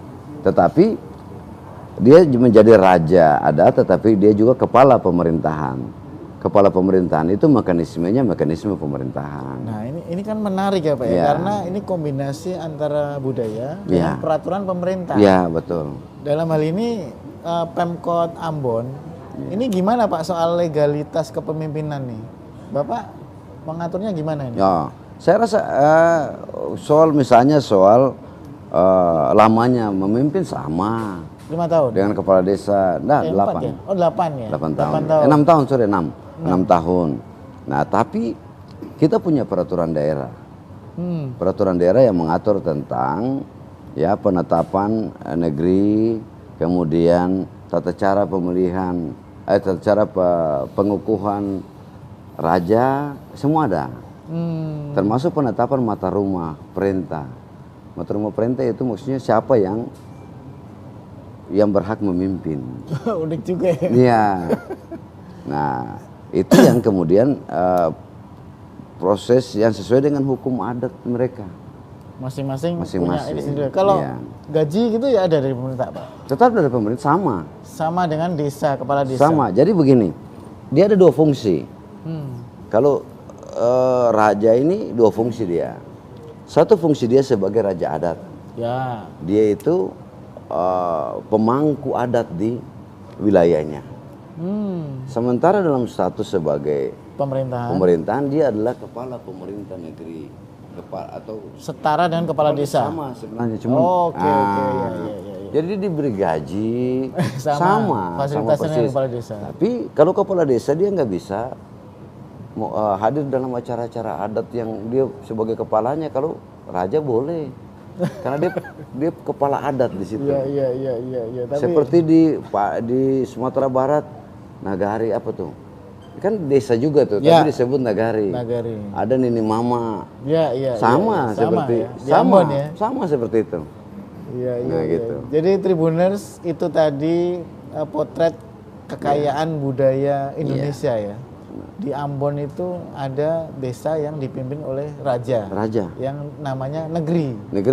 Jadi unik ini karena ini seperti raja pada umumnya ya. Jadi nanti kalau kepala desanya bapaknya, berikutnya anaknya lagi. Tapi punya dua fungsi. Yang satu fungsi sebagai raja, yang satu kepala pemerintahan desa. Sebagai raja fungsi adat dia. Fungsi adat seperti kerajaan-kerajaan begitulah. Gitu. Dan itu banyak, Pak. Jadi saya bilang tadi 20 kelurahan, 22 negeri, 8 desa. 22. Jadi ada 22 raja ya? Ya, 22 raja di Kota Ambon. Gitu. Tribuners kalau ingin tahu ya bagaimana sih raja-raja kecil ini ya datang ke Ambon lah main-main melihat bagaimana sebuah desa ini diperlakukan mirip-mirip seperti kerajaan zaman dulu ya Pak ya? Jadi ada rumah adatnya yang disebut Baileo untuk tempat berkumpul raja dan Badan Saniri. Kalau kita BPD-nya disebut Saniri kalau di... Apa itu BPD? Bang? Bukan BPD. Badan Permusyawaratan Desa. Oh, iya. Gitu? Iya. Kan kepala desa, pemerintah desa terdiri dari kepala desa dan Badan Permusyawaratan Desa. Kalau di negeri, raja dan Saniri negeri. Saniri itu diangkat dari kumpulan-kumpulan kecil di satu negeri nih. Ada kumpulan-kumpulan kecil yang disebut dengan soa, nanti panjang kalau kita ngomong itu. Dan mesti butuh penjelasan. Tapi menarik memang ini. Tapi itulah kearifan lokal kami di Kota Ambon yang harus kami jaga. Ya seperti itu. Iya, tadi sudah disinggung stunting, Pak. Ya. Tapi prioritasnya kan ada lagi soal inflasi dan kemiskinan. Ya. Gimana Pak di Ambon penanganannya? Kemiskinan kita pasca Covid kemarin ya angka persentasenya sedikit meningkat. Tetapi yang kita syukuri adalah di tahun 2022 kemiskinan ekstrim di Kota Ambon itu tidak ada, 0. Dari sekitar 1 atau 2% kita jadi 0.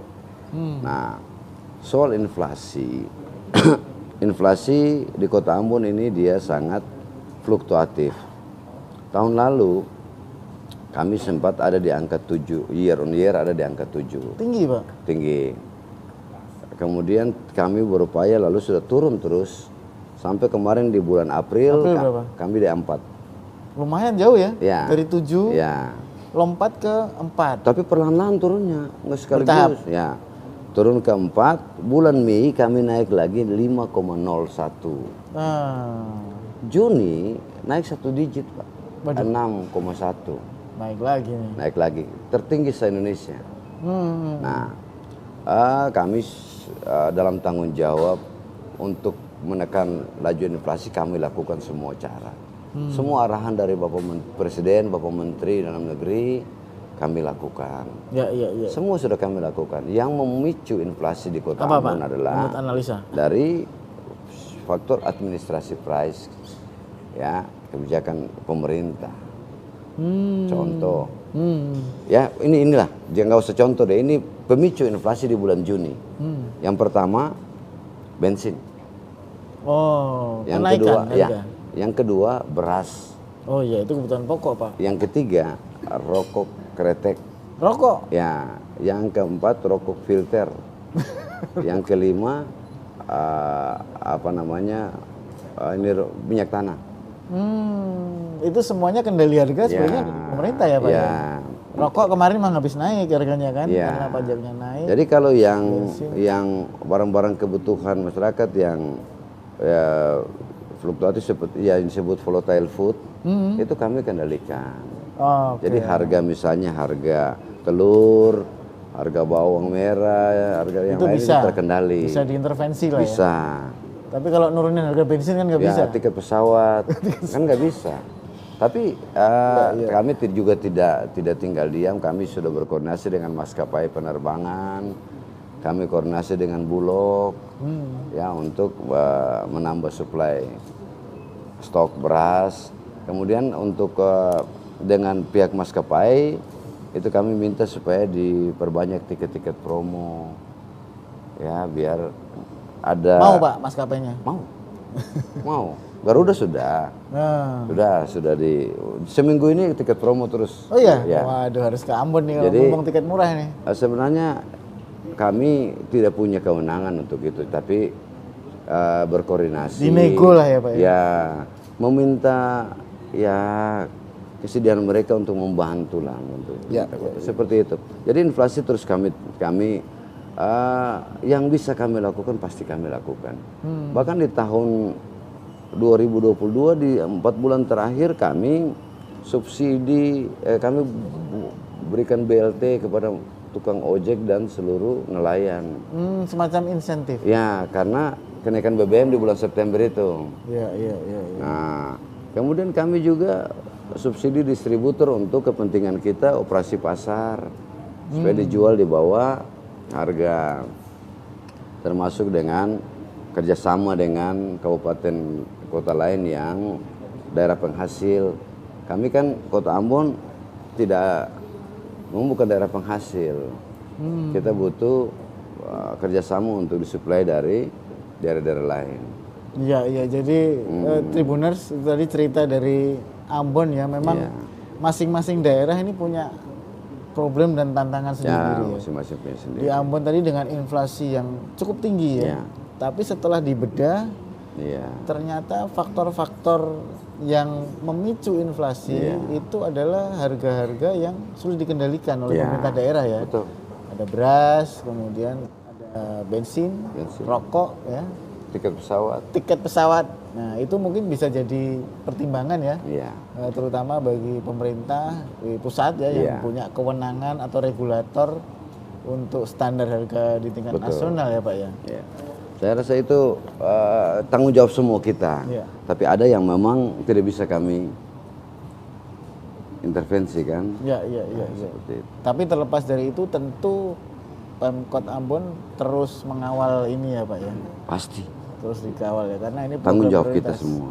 Dan itu prioritas. Kan saya tadi sudah sampaikan kebijakan prioritas ketiga saya adalah penanganan inflasi, stunting, kemiskinan ekstrim kan gitu. Mudah-mudahan tahun depan ada hasilnya. Mudah-mudahan. Kalau fokus. Jadi Tribuners, tadi kita udah ngobrol panjang lebar ya dengan Wali Kota Ambon, Pak Win. Siap. Ini target ke depan untuk meningkatkan PAD ini gimana? Ya. Saya rasa peningkatan PAD mesti menjadi concern dari seluruh pemerintah. Karena apa? Tujuan dibuatkan otonomi daerah ini adalah salah satunya adalah untuk menciptakan kemandirian daerah.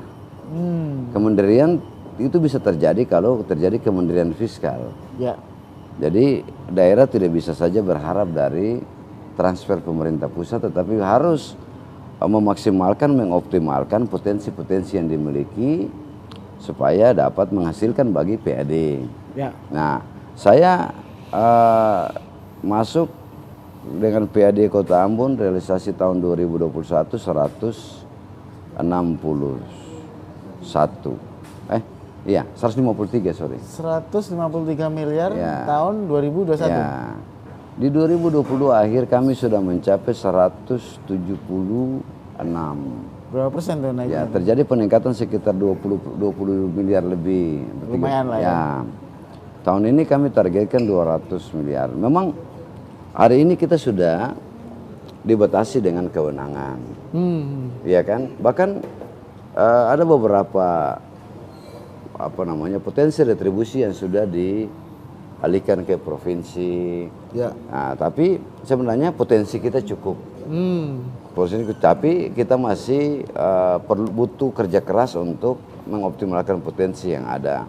Saya rasa ada beberapa inovasi yang sudah kita lakukan dalam upaya untuk meningkatkan pendapatan asli daerah di Kota Ambon. Mudah-mudahan di tahun ini kalau jalan dengan baik, kalau kita bisa dapat 200 miliar, saya rasa itu sudah peningkatan yang luar biasa. Lumayan itu Pak, ya. Dari tadi awal 153. 2021. Nah, kan? Saya rasa dalam setahun kita tidak bisa tingkatkan puluhan miliar, itu hal yang luar biasa. Iya. Nah, ini saya butuh kerja keras dari kami seluruh jajaran pemerintah Kota Ambon. Karena mudah-mudahan, karena daerah lain kita tertinggal jauh dengan daerah lain yang PAD-nya sudah, ya memang tidak bisa dibandingkan sih. Iya kan? Nggak bisa dibandingkan. Masing-masing punya ini sendiri-sendiri ya, punya problem sendiri. Ambon nggak bisa dibandingkan dengan Makassar, nggak bisa kan? Iya. Kan gitu. Tribuners, itu tadi bincang seru kita dengan Pak Win. Beliau adalah penjabat Wali Kota Ambon periode kedua. Periode kedua sampai kapan Pak? Mei tahun depan. Oh masih lama, lama. Jadi tadi program-program yang bisa difokuskan itu bisa berlanjut sampai tahun depan ya. Iya. Bisa. Banyak inspirasi yang bisa diambil dari cerita di Ambon untuk semua kota di Indonesia. Pak Win, sebelum kita tutup nih, ada pesan-pesan nggak buat Tribuners? Kita juga ada di Ambon, Tribun Ambon maupun di seluruh Indonesia, karena ini nanti akan tayang di channel Tribun di Aceh sampai Papua. Baik. Silakan. Untuk para Tribuners, saya khususkan Tribun Ambon ya. Tribun Ambon ini ya, Pak Erwin luar biasa. Mengupas tuntas persoalan di Kota Ambon. Benar. Suatu ketika, ya saya cerita aja. Suatu ketika saya nonton Tribun Ambon, jumlah lubang di jalan sepanjang Kota Ambon. Dihitung Pak? Dihitung. Mungkin bagi orang kepala daerah yang lain itu mereka terusik. Tapi saya enggak. Oh, luar biasa. Besoknya saya ketemu. Enggak marah-marah Pak? Enggak, saya enggak pernah marah. Saya enggak anti kritik. Iya. Selama kritik itu kan cara orang membantu kita. Betul. Untuk memperbaiki. Saya bilang ke wartawan Tribunnya, terima kasih. Sudah menghitung lubang, jadi kan mudah bagi kita. Jadi tahu ya, berapa yang harus diperbaiki. Iya. Sampai ke kecil-kecil gini pun dihitung. Tapi saya senang. Nah, dari situ kita semua terpacu untuk memperbaiki kan. Iya. Kalau tidak disuarakan, tidak disampaikan, kita pikir aman-aman aja. Jadi yang menjadi kewenangan kota kita segera perbaiki, yang menjadi kewenangan pusat, provinsi kita surati lalu diperbaiki. Sesuai peran masing-masing. Dan itu hasil dari kerja Tribun. Nah, hubungan dengan Tribun luar biasa dan objektif, saya akui. Tribun ini sangat objektif, menyuarakan. Ya, kita butuh seperti itu. Nah, mudah-mudahan apapun yang dilakukan oleh Tribun bisa membantu kami pemerintah kota untuk ya terus memperbaiki lah. Kita nggak sempurna. Butuh masukan, kan gitu. Oke. Terima kasih sekali lagi Pak Win. Tribuners, tadi ngobrol seru kita dengan Wali Kota Ambon, penjabat Wali Kota Ambon, Pak Wins. Tadi begini-begini nih beliau 8 besar waktu asesmen di antara 45 daerah ya Pak ya. Yang kami yang tahap pertama. Dan nanti di periode kedua. Semoga tadi program-program di periode kedua lancar semua Pak. Amin. Sehingga membawa Kota Ambon menjadi lebih mantap lagi. Iya, siap. Tribuners, demikian tadi bincang kita di podcast on the spot dari venue Apexi di Makassar bersama saya, pemimpin redaksi Tribun Jateng, Erwin Ardian. Sampai ketemu di podcast-podcast Tribun berikutnya dengan narasumber-narasumber yang menarik dan masalah yang aktual. Terima kasih Pak Win. Sama-sama Pak Win. Oke, terima kasih Tribuners. Sampai ketemu lagi. Salam Tribun. Terima kasih. Terima kasih Pak Win. Apex ini kan.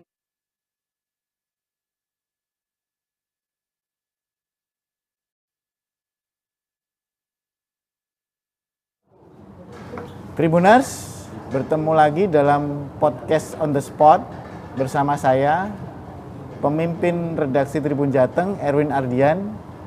Hari ini saya berada di venue sebuah acara besar di Makassar, yaitu Kongres Apexi APEXI adalah asosiasi pemerintah kota seluruh Indonesia. Jadi yang hadir ini orang-orang pentingnya, wali kota dari seluruh Indonesia. Kita berkesempatan ngobrol dengan beberapa wali kota. Salah satunya ini sudah ada di sebelah saya. Beliau adalah wali kota Ambon. Beliau bernama DRS Budewin M. Watimena MSI. Panggilannya Pak? Panggilan Win. Sama Pak? Sama. Win 1, Win 2. Win 2. Atau Win 1, Win 2 saya? Ya, siap Bang Erwin. Jadi selamat datang Pak di Makassar. Ya. Kalau Ambon ke Makassar kan jalur transit ya Pak ya, sudah sering ya, udah apa? Sering. Punya langganan makanan apa Pak di Makassar? Ya, yang pasti coto Makassar. Coto ya? Ya, coto. Palu basah. Nah, itu palu basah. Betul. Ikan bakar. Ya, ikan itu. Ikan kotak itu tuh. Oh, iya. Jadi Tribuners hari ini tadi di APEXI ada sesuatu yang istimewa. Iya. Ada 3 baca pres yang datang dalam hari yang sama meskipun waktunya nggak bareng ya. Nggak bareng. Selisih sedikit tapi datang semua. Semua. Tadi ada Gubernur Jawa Tengah Ganjar Pranowo, kemudian ada Bapak Anies Baswedan, yang terakhir ada Pak Menhan Prabowo Subianto. Beliau tiga-tiganya ini disebut-sebut sebagai bakal capres yang akan ikut dalam pemilu tahun depan. Iya. Pak, tadi kan ikut ya? Iya, ikut. Kemudian tiga-tiganya paparan. Iya. Yang Bapak tangkap apa Pak dari 3 baca pres nih Pak? Ya, sebenarnya ada kepentingan APEXI di situ. Kepentingan kami adalah APEXI telah merumuskan pikiran-pikiran dari semua anggota untuk kemudian dijadikan sebuah rekomendasi yang nantinya disampaikan kepada pemerintah pusat dan pihak-pihak terkait. Ya. Nah, salah satu yang menjadi pilihan kita adalah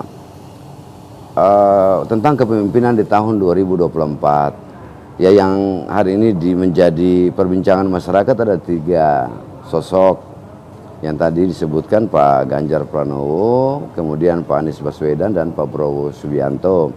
Nah, pertemuan tadi selain kami menginginkan bagaimana ketiga calon pemimpin ini menyampaikan ya pikiran-pikiran mereka, gagasan-gagasan ide mereka untuk membangun Indonesia, tetapi juga menyerap aspirasi yang kami siapkan. Jadi tadi diserahkan secara resmi apa yang menjadi usulan atau rekomendasi dari APEXI untuk pemimpin masa depan. Oh gitu Pak. Ya. Yang utama apa Pak? Salah satunya. Ada 3 hal besar yang disampaikan tadi oleh Ketua Asosiasi, yaitu yang pertama, semua anggota APEXI terus memperjuangkan otonomi daerah. Karena otonomi daerah ini adalah salah satu cara untuk kita bisa membangun kota-kota di Indonesia. Ya, dengan pelimpahan kewenangan yang diberikan oleh pemerintah pusat kepada daerah, termasuk kota yang ada di Indonesia, maka itu harus terus dipertahankan. Karena hanya dengan cara begitulah kita bisa minimal membangun kota-kota di Indonesia supaya kesenjangan, disparitas itu semakin berkurang. Yang kedua, APEXI berharap bahwa dalam menghadapi ya Indonesia Emas tahun 2045, semua daerah bergerak dengan cara apa? Dengan cara memanfaatkan potensi dan memberikan ruang yang cukup kepada para generasi muda, pemuda-pemudi, milenial, generasi Gen Z, ya. Ini potensi kita, supaya kita harapkan pada waktunya di 2045, ketika kita menggapai bonus demografi dan Indonesia Emas 2045 itu disiapkan semua oleh pemerintah kota.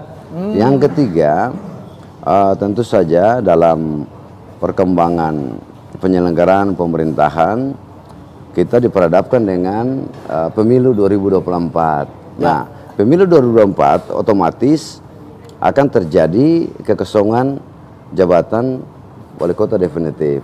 diisi oleh para penjabat. Nah, ini tidak boleh terjadi kekosongan, harus terus berlanjut, termasuk kesinambungan pembangunan. Itu yang diminta oleh kayaknya ada keywordnya nih, kesinambungan. Kesinambungan, keberlanjutan pembangunan. Itu yang penting supaya apa? Karena pembangunan ini tidak tergantung siapa pemimpinnya. Ya. Tetapi lewat perencanaan yang baik lalu terus berkelanjutan. Nah, seperti itu. Karena hampir semua nanti jadi diganti oleh penjabat di tahun 2024 nanti. Sebagian besar ya? Sebagian besar. Di September, Oktober, Desember ini udah hampir. Bahkan menurut Ketua APEXI hanya tinggal 9 wali kota definitif di tahun 2024. Di seluruh Indonesia? Seluruh Indonesia. Yang sampai 2024? Ya. Bapak termasuk? Ya, saya kan penjabat. Nah, iya. Gitu. Kalau penjabat setahun ya Pak ya? Setahun. Nah, saya kan kemarin setahun sudah diperpanjang lagi nih, setahun lagi. Periode kedua Pak? Ya, kedua. Iya. Jadi Tribuners itu tadi ya, Pak Win udah cerita mengenai apa yang disampaikan APEXI pada 3 bakal calon pemimpin Indonesia masa depan. Iya. Itu kan yang disampaikan. Iya. Kalau yang mereka sampaikan nih ada yang menarik nggak Pak dari 3? Saya rasa ini 3 tokoh nasional yang luar biasa. Semua memiliki pengalaman. Ya. Pak Ganjar, ya selain dulu DPR RI, DPRD dulu, DPR RI, kemudian Gubernur Jawa Tengah 2 periode. Pak Anies juga mantan menteri, kemudian mantan Gubernur DKI Jakarta, Pak Prabowo juga menteri kan. Jadi semuanya gagasan yang disampaikan oleh ketiga tokoh ini itu gagasan-gagasan luar biasa yang memang kita harapkan untuk bagaimana Indonesia ke depan. Tentu Indonesia ke depan termasuk kami yang ada di daerah kan. Termasuk jadi, di Ambon. Ya, termasuk kami di Ambon. Kebijakan-kebijakan yang memihak kepada masyarakat. Teristimewa upaya untuk itu tadi menghilangkan disparitas antar daerah. Karena ada kesenjangan antara di barat, tengah dan timur kan gitu. Nah, kita berharap pemimpin yang akan lahir dipilih oleh masyarakat di 2024 siapapun dia. Karena ini 3 orangnya bagus semua nih. Bagus semua Pak. Kalau bagus milih, semua. Suruh milih satu. Pasti saya pasti memilih, tapi nggak bisa saya sebutkan. Tapi yang pasti kita belajar dari mereka. Bagaimana cara mereka menyampaikan ide, gagasan untuk membawa Indonesia ke depan ini luar biasa. Masing-masing punya keunggulan. Masing-masing punya sendiri-sendiri. Yang luar biasa dari ketiga ini cara mereka memandang suatu masalah itu yang luar biasa. Saya senang karena kita diberikan pelajaran berharga bahwa memandang masalah itu harus komprehensif. Ya, tiga-tiganya luar biasa. Gagasan apa Pak yang paling menarik buat Bapak nih dari 3? Tadi kan masing-masing ada Mas Ganjar, Mas Anies, Pak Prabowo. Yang paling kena itu, ini oke nih. Saya rasa 3-tiganya sangat baik. Kalau Pak Ganjar menurut saya, beliau memang tokoh yang lahir merayat luar biasa. Karena itu semua diajak untuk bekerja bersama. Jadi 3-tiganya memilih untuk bagaimana berkolaborasi karena tidak ada yang bisa bekerja sesuatu sendiri, apalagi memimpin bangsa. Harus butuh kolaborasi sinergitas dari seluruh elemen bangsa. Nah, kalau Pak Prabowo saya lihat beliau karena mungkin beliau latar belakangnya tentara, beliau benar-benar bicara soal harga diri bangsa, soal bagaimana kekayaan bangsa ini tidak bisa digadaikan dengan pihak lain atau dikuasai oleh pihak lain. Jadi soal kita mengelola kekayaan kita untuk kita sendiri. Nah, Pak Anies seorang akademisi yang luar biasa dengan konsep-konsep yang jadi semuanya bagus menurut saya. Tinggal nanti siapa yang menang ya Pak ya? Ya seperti itu. Kita berharap siapapunnya nanti ini dia menjadi tokoh yang mempersatukan bangsa dan bisa membawa bangsa ini lebih baik, negara ini lebih baik ke depan. Begitulah.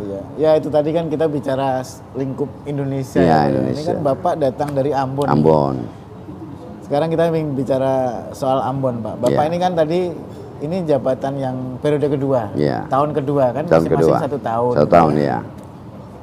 Dan itu tentu melalui mekanisme evaluasi ya. Betul. Jadi evaluasi, asesmen yang saya tahu ya ada asesmen. Kalau oke lanjut, kalau enggak ganti, itu kan. Ya. Ini yang sudah dilakukan di periode pertama apa sih Pak? Kok bisa kemudian asesmen lanjut lagi? Ya. Jadi memang kami penjabat kepala daerah ini kan diberikan kewenangan yang hampir sama lah dengan definitif. Hanya ada 4 kewenangan yang dibatasi ya. Apa Pak?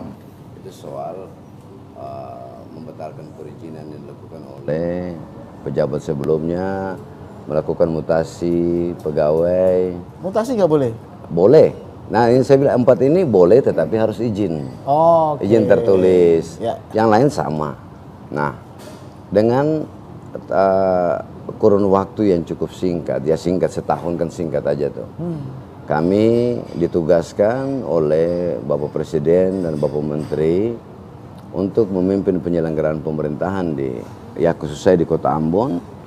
Saya waktu di awal bertugas saya menyampaikan kebijakan prioritas yang saya lakukan. Kenapa itu saya buat? Karena itu akan menjadi indikator dalam kita bekerja. Ya kita butuh membingkai kerja kita supaya tidak melebar kemana-mana. dan fokus. tidak membias, kita bisa fokus. Nah 11 kebijakan prioritas itu saya lakukan, termasuk ketika masuk di awal-awal saya harus membayar hutang 103 miliar. Banyak banget Pak. Yang ditinggalkan oleh pemerintahan sebelumnya. 103 miliar. Ya. Nah Gimana syukurlah caranya, bahwa Pak, 7 bulan dari Mei saya mulai masuk dari tahun Juni sampai Desember bisa dilunasi. Itu salah satu kebijakan prioritas. Kemudian Kota Ambon pada saat saya masuk kan baru selesai penindakan KPK. Ya. Nah jadi ya pasti dia mempengaruhi situasi psikologi ASN dan proses pemeriksaan sementara berjalan. Nah karena itu konsolidasi internal termasuk memberikan penguatan-penguatan kepada pegawai supaya ya terus bekerja, tidak usah patah semangat, jangan takut, yang penting sesuai aturan.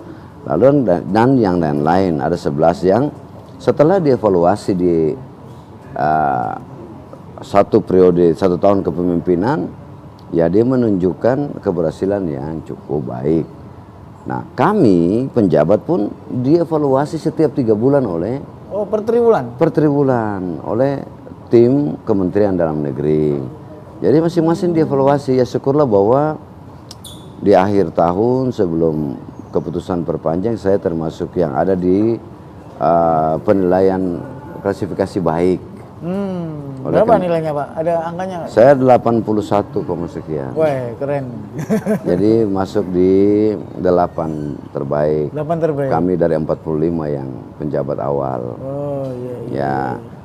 Dan mungkin penilaian lain yang dilakukan oleh Kementerian Dalam Negeri, Gubernur dan Pak Presiden ya kami diperpanjang untuk tahun kedua. Saya rasa seseorang diperpanjang atau tidak kan pasti ada penilaiannya. Ya. Dan indikator penilaian itu kami buat semua, kami penuhi. Ya.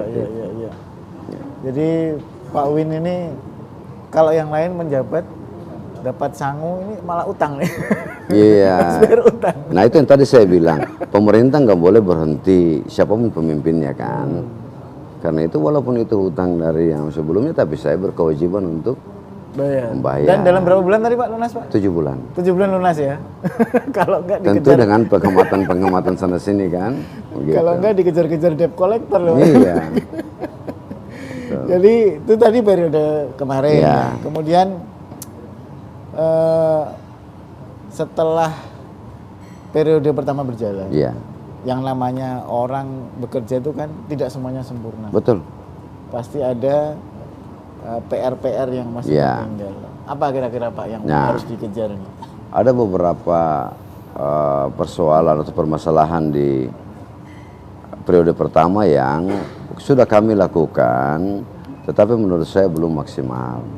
Ya, misalnya hari ini di Kota Ambon soal permasalahan sampah, ya memang sudah berusaha untuk kami minimalisir, tetapi belum maksimal. Ya kami terbatas dengan banyak hal, termasuk sarana prasarana pendukung, Tapi tidak menjadi masalah, itu terus kami lakukan. Nah, 11 kebijakan prioritas di awal, di 1 tahun awal, itu sebagian kan sudah, misalnya bayar hutang lunas kan hilang dia. Kan nggak mungkin saya bikin, ya udah lega. Ada beberapa yang sudah selesai, yang progresnya sudah luar biasa. Nah, di tahun kedua, bulan Mei kemarin saya meramu dalam 5 kebijakan prioritas saja. Apa Pak? Yang pertama itu terkait dengan banyak persoalan di tingkat desa, negeri, kelurahan yang harus kita perbaiki. Misalnya soal libatkan mereka dalam persoalan stunting, soal kemiskinan ekstrim, soal upaya pengenangan inflasi, ya soal yang lain yang mesti ramu secara baik supaya semua mengerti tugas dan tanggung jawab, termasuk pemanfaatan dana desa, ya tata kelolanya juga. Nah itu jadi kebijakan prioritas saya yang pertama adalah mengkonsolidasikan pemerintahan desa, negeri, kelurahan untuk ya melaksanakan tugas dan tanggung jawab, termasuk pelimpahan kewenangan pengelolaan sampah ke desa, negeri, kelurahan. Satu. Yang kedua,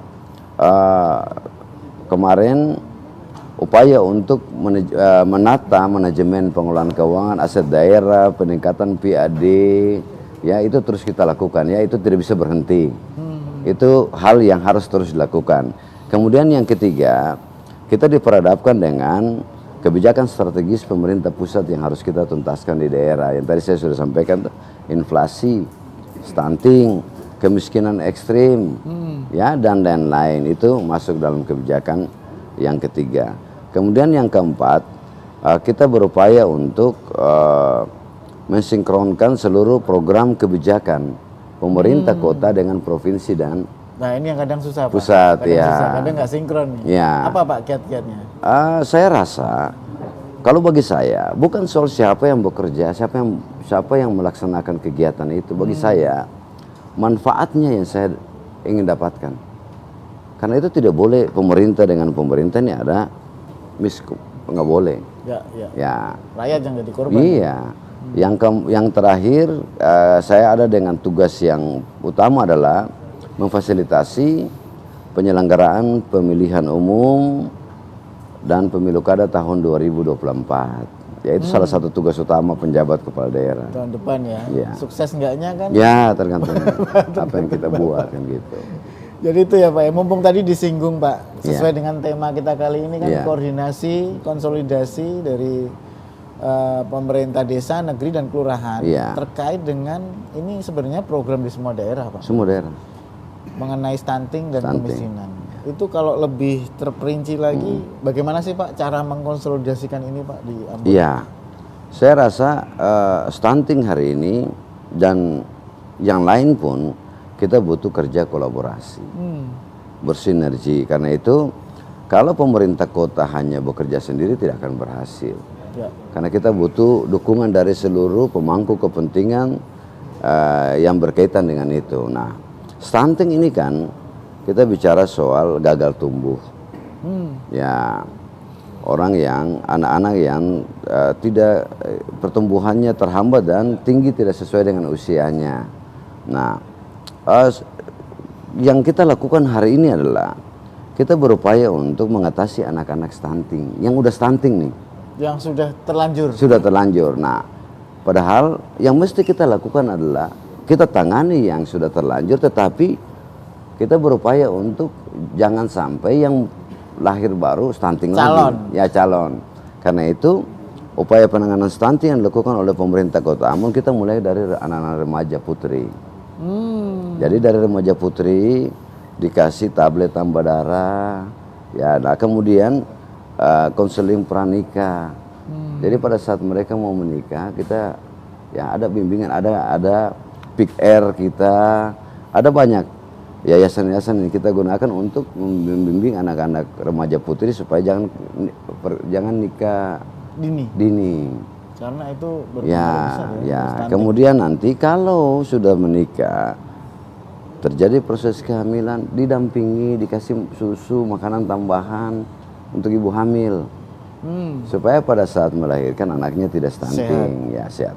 Nah, bahkan kami sampai pada mewajibkan seluruh pimpinan OPD lingkup pemerintah Kota Ambon untuk menjadi orang tua asuh stunting. Jadi kami menyumbang setiap bulan. Ya 150.000 kami sumbang untuk dari anggaran pemerintah ya? Anggaran kami pribadi. Oh gitu? Dari gaji kami. Oh gitu Pak? Iya. Berapa orang? Banyak Pak? Banyak. Jadi yang eselon 2, kalau saya 150.000, kemudian 100, kemudian 50 eselon 4. Setiap bulan kami sumbang untuk membeli makanan tambahan untuk penderita stunting. Gitu. Jadi bukan hanya program, tapi ini langkah real ya yang dilakukan langsung potong gaji. Gitu. Langsung potong gaji. Nah ini yang saya bilang tadi, konsolidasi dengan pemerintah desa, negeri, kelurahan adalah supaya kan ada kewajiban mereka juga untuk menggunakan dana desa bagi penanganan stunting, inflasi dan sebagainya. Ini yang kita muarakan supaya tidak terjadi ya mau dibilang apa ya, tumpang tindih atau apa namanya lah. Jangan sampai kita sudah bantu ini mereka juga anggarkan yang sama, kan mubazir.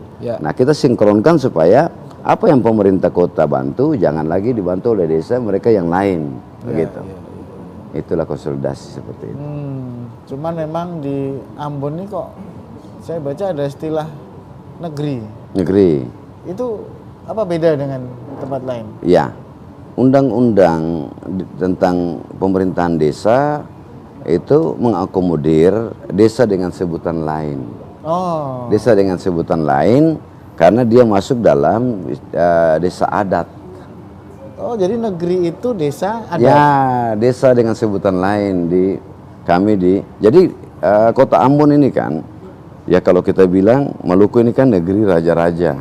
Banyak raja ya? Ya. Raja kecil-kecil gitu ya? Ya, jadi ada raja-raja. Nah, itu tidak bisa disamakan dengan kelurahan atau desa. Karena mereka punya peranata adat. Peraturannya beda-beda? Beda, mereka cara melantiknya juga harus dengan dengan adat istiadat kan. Luar gitu. Biasa ya, kaya berarti budaya. Iya, jadi masing-masing negeri dengan cirinya sendiri-sendiri. Nah kita harus memelihara lokal wisdom itu. Kearifan lokal. Kearifan lokal nggak boleh kita hilangin. Nah karena itu di Kota Ambon ada 3, ada kelurahan kami punya 50, 20 kelurahan, 30 desa negeri, desa dan negeri. Padahal ini sama-sama desa sih, cuma sebutannya negeri. Karena mereka itu proses tidak seperti kepala desa pemilihan, terus siapa menang dilantik jadi kepala desa, ini enggak. Lewat proses adat. Jadi ada yang memang udah turunannya gitu loh. Ya, seperti kerajaan, iya. Misalnya seperti ini bapaknya, ya, nanti besok anaknya. Gitu. Jadi tidak bisa kita bawa dalam aturan pemerintahan, tetapi dia menjadi raja ada, tetapi dia juga kepala pemerintahan. Kepala pemerintahan itu mekanismenya mekanisme pemerintahan. Nah ini kan menarik ya Pak ya, karena ini kombinasi antara budaya dengan peraturan pemerintah. Iya betul. Dalam hal ini Pemkot Ambon, ini gimana Pak soal legalitas kepemimpinan nih? Bapak mengaturnya gimana ini? Ya, saya rasa misalnya soal lamanya memimpin sama. 5 tahun? Dengan kepala desa, 8. Ya? Oh 8 ya? 8 tahun. 6 tahun, 6 tahun. Nah tapi kita punya peraturan daerah. Peraturan daerah yang mengatur tentang ya penetapan negeri, kemudian tata cara pemilihan, tata cara pengukuhan raja, semua ada. Termasuk penetapan mata rumah perintah. Mata rumah perintah itu maksudnya siapa yang berhak memimpin. Unik juga ya. Iya. Nah, itu yang kemudian proses yang sesuai dengan hukum adat mereka. Masing-masing punya ini sendiri. Kalau gaji gitu ya ada dari pemerintah Pak? Tetap dari pemerintah sama. Sama dengan desa, kepala desa? Sama. Jadi begini, dia ada 2 fungsi. Kalau raja ini 2 fungsi dia. Satu fungsi dia sebagai raja adat. Ya. Dia itu pemangku adat di wilayahnya. Sementara dalam status sebagai pemerintahan dia adalah kepala pemerintah negeri. atau setara dengan kepala desa. Sama sebenarnya, cuma Oke, ya. Jadi diberi gaji sama fasilitasnya dengan kepala desa. Tapi kalau kepala desa dia nggak bisa hadir dalam acara-acara adat yang dia sebagai kepalanya. Kalau raja boleh, karena dia kepala adat di situ. Iya. Tapi seperti di Sumatera Barat, Nagari apa tuh? Kan desa juga tuh, tapi disebut Nagari. Ada Nini Mama. Sama seperti ya. Sama seperti itu. Iya. Gitu. Jadi Tribuners itu tadi potret kekayaan budaya Indonesia ya. Di Ambon itu ada desa yang dipimpin oleh raja. Yang namanya Negeri. Jadi unik ini karena ini seperti raja pada umumnya ya. Jadi nanti kalau kepala desanya bapaknya, berikutnya anaknya lagi. Tapi punya dua fungsi. Yang satu fungsi sebagai raja, yang satu kepala pemerintahan desa. Sebagai raja fungsi adat dia. Fungsi adat seperti kerajaan-kerajaan begitulah. Jadi, gitu. Dan itu banyak, Pak. Jadi saya bilang tadi 20 kelurahan, 22 negeri, 8 desa. 22. Jadi ada 22 raja ya? Ya, 22 raja di Kota Ambon. Gitu. Tribuners kalau ingin tahu ya bagaimana sih raja-raja kecil ini ya datang ke Ambon lah main-main melihat bagaimana sebuah desa ini diperlakukan mirip-mirip seperti kerajaan zaman dulu ya, Pak. Jadi ada rumah adatnya yang disebut Baileo untuk tempat berkumpul raja dan Badan Saniri. Kalau kita BPD-nya disebut Saniri. Kalau di apa itu BPD? Bang? Bukan BPD. Badan Permusyawaratan Desa. Oh, iya. Gitu? Iya. Kan kepala desa, pemerintah desa terdiri dari kepala desa dan Badan Permusyawaratan Desa. Kalau di negeri, raja dan Saniri negeri. Saniri itu diangkat dari kumpulan-kumpulan kecil di satu negeri nih. Ada kumpulan-kumpulan kecil yang disebut dengan soa, nanti panjang kalau kita ngomong itu. Dan mesti butuh penjelasan. Tapi menarik memang ini. Tapi itulah kearifan lokal kami di Kota Ambon yang harus kami jaga. Ya seperti itu. Iya, tadi sudah disinggung stunting, Pak. Ya. Tapi prioritasnya kan ada lagi soal inflasi dan kemiskinan. Ya. Gimana, Pak, di Ambon penanganannya? Kemiskinan kita pasca Covid kemarin ya angka persentasenya sedikit meningkat. Tetapi yang kita syukuri adalah di tahun 2022 kemiskinan ekstrim di Kota Ambon itu tidak ada, 0. Dari sekitar 1 atau 2% kita jadi 0. Nah, soal inflasi, inflasi di Kota Ambon ini dia sangat fluktuatif. Tahun lalu kami sempat ada di angka 7, year on year ada di angka 7. Tinggi, Pak? Tinggi. Kemudian kami berupaya lalu sudah turun terus. Sampai kemarin di bulan April kami di 4. Lumayan jauh ya? Dari 7 lompat ke 4. Tapi perlahan-lahan turunnya, nggak sekaligus. Ya. Turun ke 4, bulan Mei kami naik lagi 5,01. Juni naik 1 digit, Pak. 6,1. Naik lagi. Tertinggi se-Indonesia. Nah, kami dalam tanggung jawab untuk menekan laju inflasi kami lakukan semua cara. Semua arahan dari Bapak Presiden, Bapak Menteri Dalam Negeri kami lakukan. Semua sudah kami lakukan. Yang memicu inflasi di Kota Ambon adalah dari faktor administrasi price, ya, kebijakan pemerintah. Contoh, ya inilah, jangan nggak usah contoh deh. Ini pemicu inflasi di bulan Juni. Yang pertama bensin. Yang kedua beras. Oh iya, itu kebutuhan pokok, Pak. Yang ketiga rokok kretek. Rokok? Ya. Yang keempat rokok filter. Yang kelima ini minyak tanah. Itu semuanya kendali harga sebenarnya pemerintah ya, Pak? Ya. Rokok kemarin memang habis naik harganya kan, karena pajaknya naik. Jadi kalau yang barang-barang kebutuhan masyarakat yang fluktuatif seperti yang disebut volatile food, itu kami kendalikan. Jadi harga misalnya harga telur, harga bawang merah, harga yang lain itu terkendali. Bisa diintervensi lah ya? Bisa. Tapi kalau nurunin harga bensin kan nggak bisa? Tiket pesawat kan nggak bisa. Tapi kami juga tidak tinggal diam. Kami sudah berkoordinasi dengan maskapai penerbangan, kami koordinasi dengan Bulog, ya untuk menambah suplai stok beras. Kemudian untuk dengan pihak maskapai itu kami minta supaya diperbanyak tiket-tiket promo, ya biar ada. Mau Pak maskapainya? Mau. Garuda sudah. Sudah seminggu ini tiket promo terus. Oh iya? Ya. Waduh, harus ke Ambon nih kalau ngomong tiket murah nih. Sebenarnya kami tidak punya kewenangan untuk itu, tapi berkoordinasi. Dinego lah ya Pak ya? Ya, meminta ya kesediaan mereka untuk membantu lah. Seperti itu. Jadi inflasi terus kami yang bisa kami lakukan pasti kami lakukan. Bahkan di tahun 2022 di 4 bulan terakhir kami subsidi, kami berikan BLT kepada tukang ojek dan seluruh nelayan. Semacam insentif. Ya, karena kenaikan BBM di bulan September itu. Iya. Nah, kemudian kami juga subsidi distributor untuk kepentingan kita operasi pasar supaya dijual di bawah harga, termasuk dengan kerjasama dengan kabupaten kota lain yang daerah penghasil.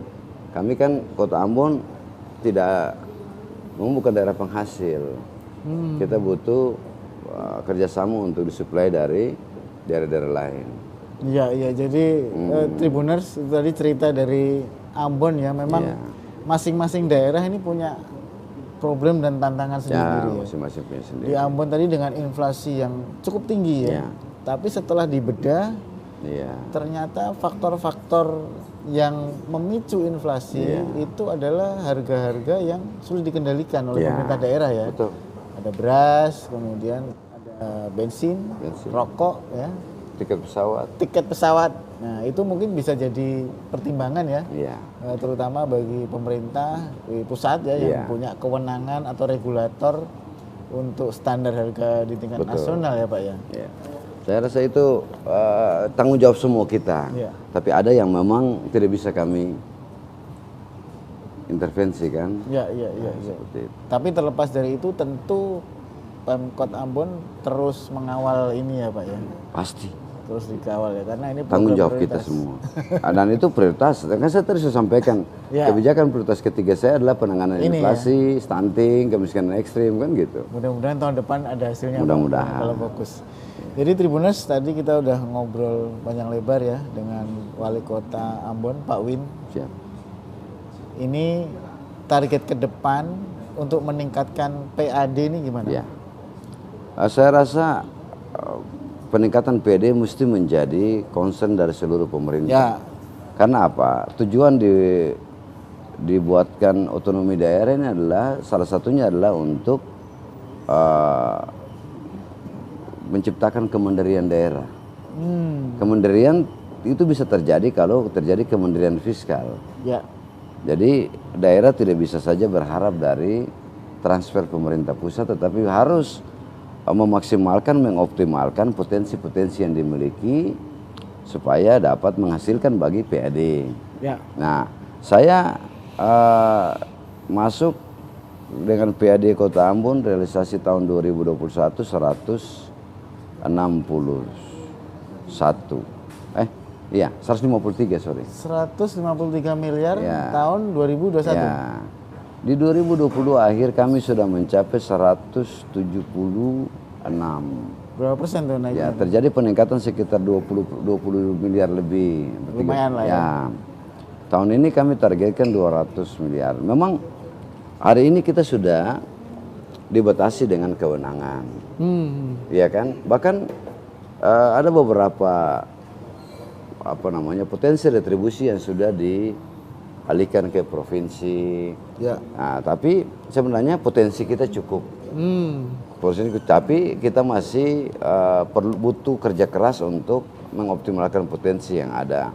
Saya rasa ada beberapa inovasi yang sudah kita lakukan dalam upaya untuk meningkatkan pendapatan asli daerah di Kota Ambon. Mudah-mudahan di tahun ini kalau jalan dengan baik, kalau kita bisa dapat 200 miliar, saya rasa itu sudah peningkatan yang luar biasa. Lumayan itu Pak, Ya. dari tadi awal 2021. 153. Nah, kan? Saya rasa dalam setahun kita tidak bisa tingkatkan puluhan miliar, itu hal yang luar biasa. Iya. Nah, ini saya butuh kerja keras dari kami seluruh jajaran pemerintah Kota Ambon. Karena mudah-mudahan, karena daerah lain kita tertinggal jauh dengan daerah lain yang PAD-nya sudah, ya memang tidak bisa dibandingkan sih. Iya kan? Nggak bisa dibandingkan. Masing-masing punya ini sendiri-sendiri ya, punya problem sendiri. Ambon nggak bisa dibandingkan dengan Makassar. Nggak bisa kan? Iya. Kan gitu. Tribuners, itu tadi bincang seru kita dengan Pak Win. Beliau adalah penjabat Wali Kota Ambon periode kedua. Periode kedua sampai kapan Pak? Mei tahun depan. Oh masih lama, masih lama. Jadi tadi program-program yang bisa difokuskan itu bisa berlanjut sampai tahun depan ya. Iya. Bisa. Banyak inspirasi yang bisa diambil dari cerita di Ambon untuk semua kota di Indonesia. Pak Win, sebelum kita tutup nih, ada pesan-pesan nggak buat Tribuners? Kita juga ada di Ambon, Tribun Ambon maupun di seluruh Indonesia, karena ini nanti akan tayang di channel Tribun di Aceh sampai Papua. Baik. Silakan Pak. Untuk para Tribuners, saya khususkan Tribun Ambon ya. Tribun Ambon ini ya, Pak Erwin luar biasa. Mengupas tuntas persoalan di Kota Ambon. Benar. Suatu ketika, ya saya cerita aja. Suatu ketika saya nonton Tribun Ambon, jumlah lubang di jalan sepanjang Kota Ambon. Dihitung Pak? Dihitung. Mungkin bagi orang kepala daerah yang lain itu mereka terusik. Tapi saya enggak. Oh, luar biasa. Besoknya saya ketemu. Enggak marah-marah Pak? Enggak, saya enggak pernah marah. Saya enggak anti kritik. Iya. Selama kritik itu kan cara orang membantu kita. Betul. Untuk memperbaiki. Saya bilang ke wartawan Tribunnya, terima kasih. Sudah menghitung lubang, jadi kan mudah bagi kita. Jadi tahu ya, berapa yang harus diperbaiki. Iya. Sampai ke kecil-kecil gitu pun dihitung. Tapi saya senang. Nah, dari situ kita semua terpacu untuk memperbaiki kan. Iya. Kalau tidak disuarakan, tidak disampaikan, kita pikir aman-aman aja. Jadi yang menjadi kewenangan kota kita segera perbaiki, yang menjadi kewenangan pusat, provinsi kita surati lalu diperbaiki. Sesuai peran masing-masing. Dan itu hasil dari kerja Tribun. Nah, hubungan dengan Tribun luar biasa dan objektif, saya akui. Tribun ini sangat objektif, menyuarakan. Ya, kita butuh seperti itu. Nah, mudah-mudahan apapun yang dilakukan oleh Tribun bisa membantu kami pemerintah kota untuk ya terus memperbaiki lah. Kita nggak sempurna, butuh masukan, kan gitu. Oke. Terima kasih sekali lagi Pak Win. Tribuners, tadi ngobrol seru kita dengan Wali Kota Ambon, penjabat Wali Kota Ambon, Pak Wins. Tadi begini-begini nih beliau 8 besar waktu asesmen di antara 45 daerah ya Pak yang ya? kami yang tahap pertama. Dan nanti di periode kedua. Semoga tadi program-program di periode kedua lancar semua Pak. Amin. Sehingga membawa Kota Ambon menjadi lebih mantap lagi. Iya, siap. Tribuners, demikian tadi bincang kita di podcast on the spot dari venue Apexi di Makassar bersama saya, pemimpin redaksi Tribun Jateng, Erwin Ardian. Sampai ketemu di podcast-podcast Tribun berikutnya dengan narasumber-narasumber yang menarik dan masalah yang aktual. Terima kasih Pak Win. Sama-sama Pak Win. Ya. Oke, terima kasih Tribuners. Sampai ketemu lagi. Salam Tribun. Terima kasih. Terima kasih Pak Win. Apex ini kan.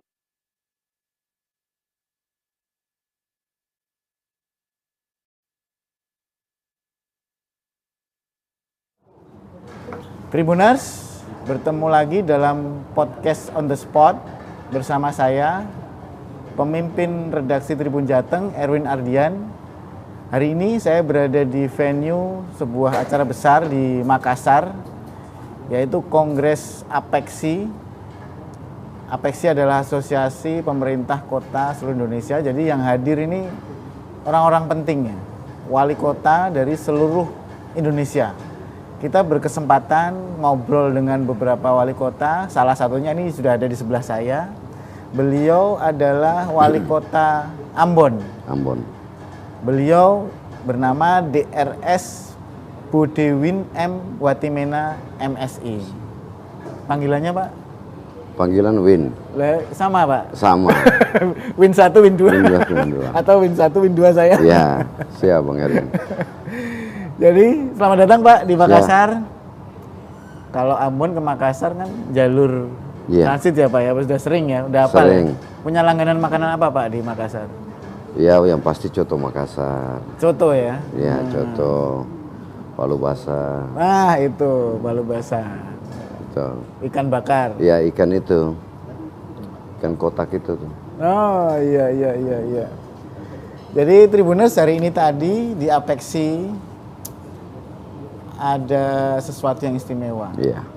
Ada 3 baca pres yang datang dalam hari yang sama meskipun waktunya nggak bareng ya. Nggak bareng. Selisih sedikit tapi datang semua. Semua. Tadi ada Gubernur Jawa Tengah Ganjar Pranowo, kemudian ada Bapak Anies Baswedan, yang terakhir ada Pak Menhan Prabowo Subianto. Beliau tiga-tiganya ini disebut-sebut sebagai bakal capres yang akan ikut dalam pemilu tahun depan. Iya. Pak, tadi kan ikut ya? Iya, ikut. Kemudian tiga-tiganya paparan. Iya. Yang Bapak tangkap apa Pak dari 3 baca pres nih Pak? Ya sebenarnya ada kepentingan APEXI di situ. Kepentingan kami adalah APEXI telah merumuskan pikiran-pikiran dari semua anggota untuk kemudian dijadikan sebuah rekomendasi yang nantinya disampaikan kepada pemerintah pusat dan pihak-pihak terkait. Ya. Nah, salah satu yang menjadi pilihan kita adalah tentang kepemimpinan di tahun 2024. Ya, yang hari ini menjadi perbincangan masyarakat ada 3 sosok yang tadi disebutkan Pak Ganjar Pranowo, kemudian Pak Anies Baswedan dan Pak Prabowo Subianto. Nah, pertemuan tadi selain kami menginginkan bagaimana ketiga calon pemimpin ini menyampaikan ya pikiran-pikiran mereka, gagasan-gagasan, ide mereka untuk membangun Indonesia, tetapi juga menyerap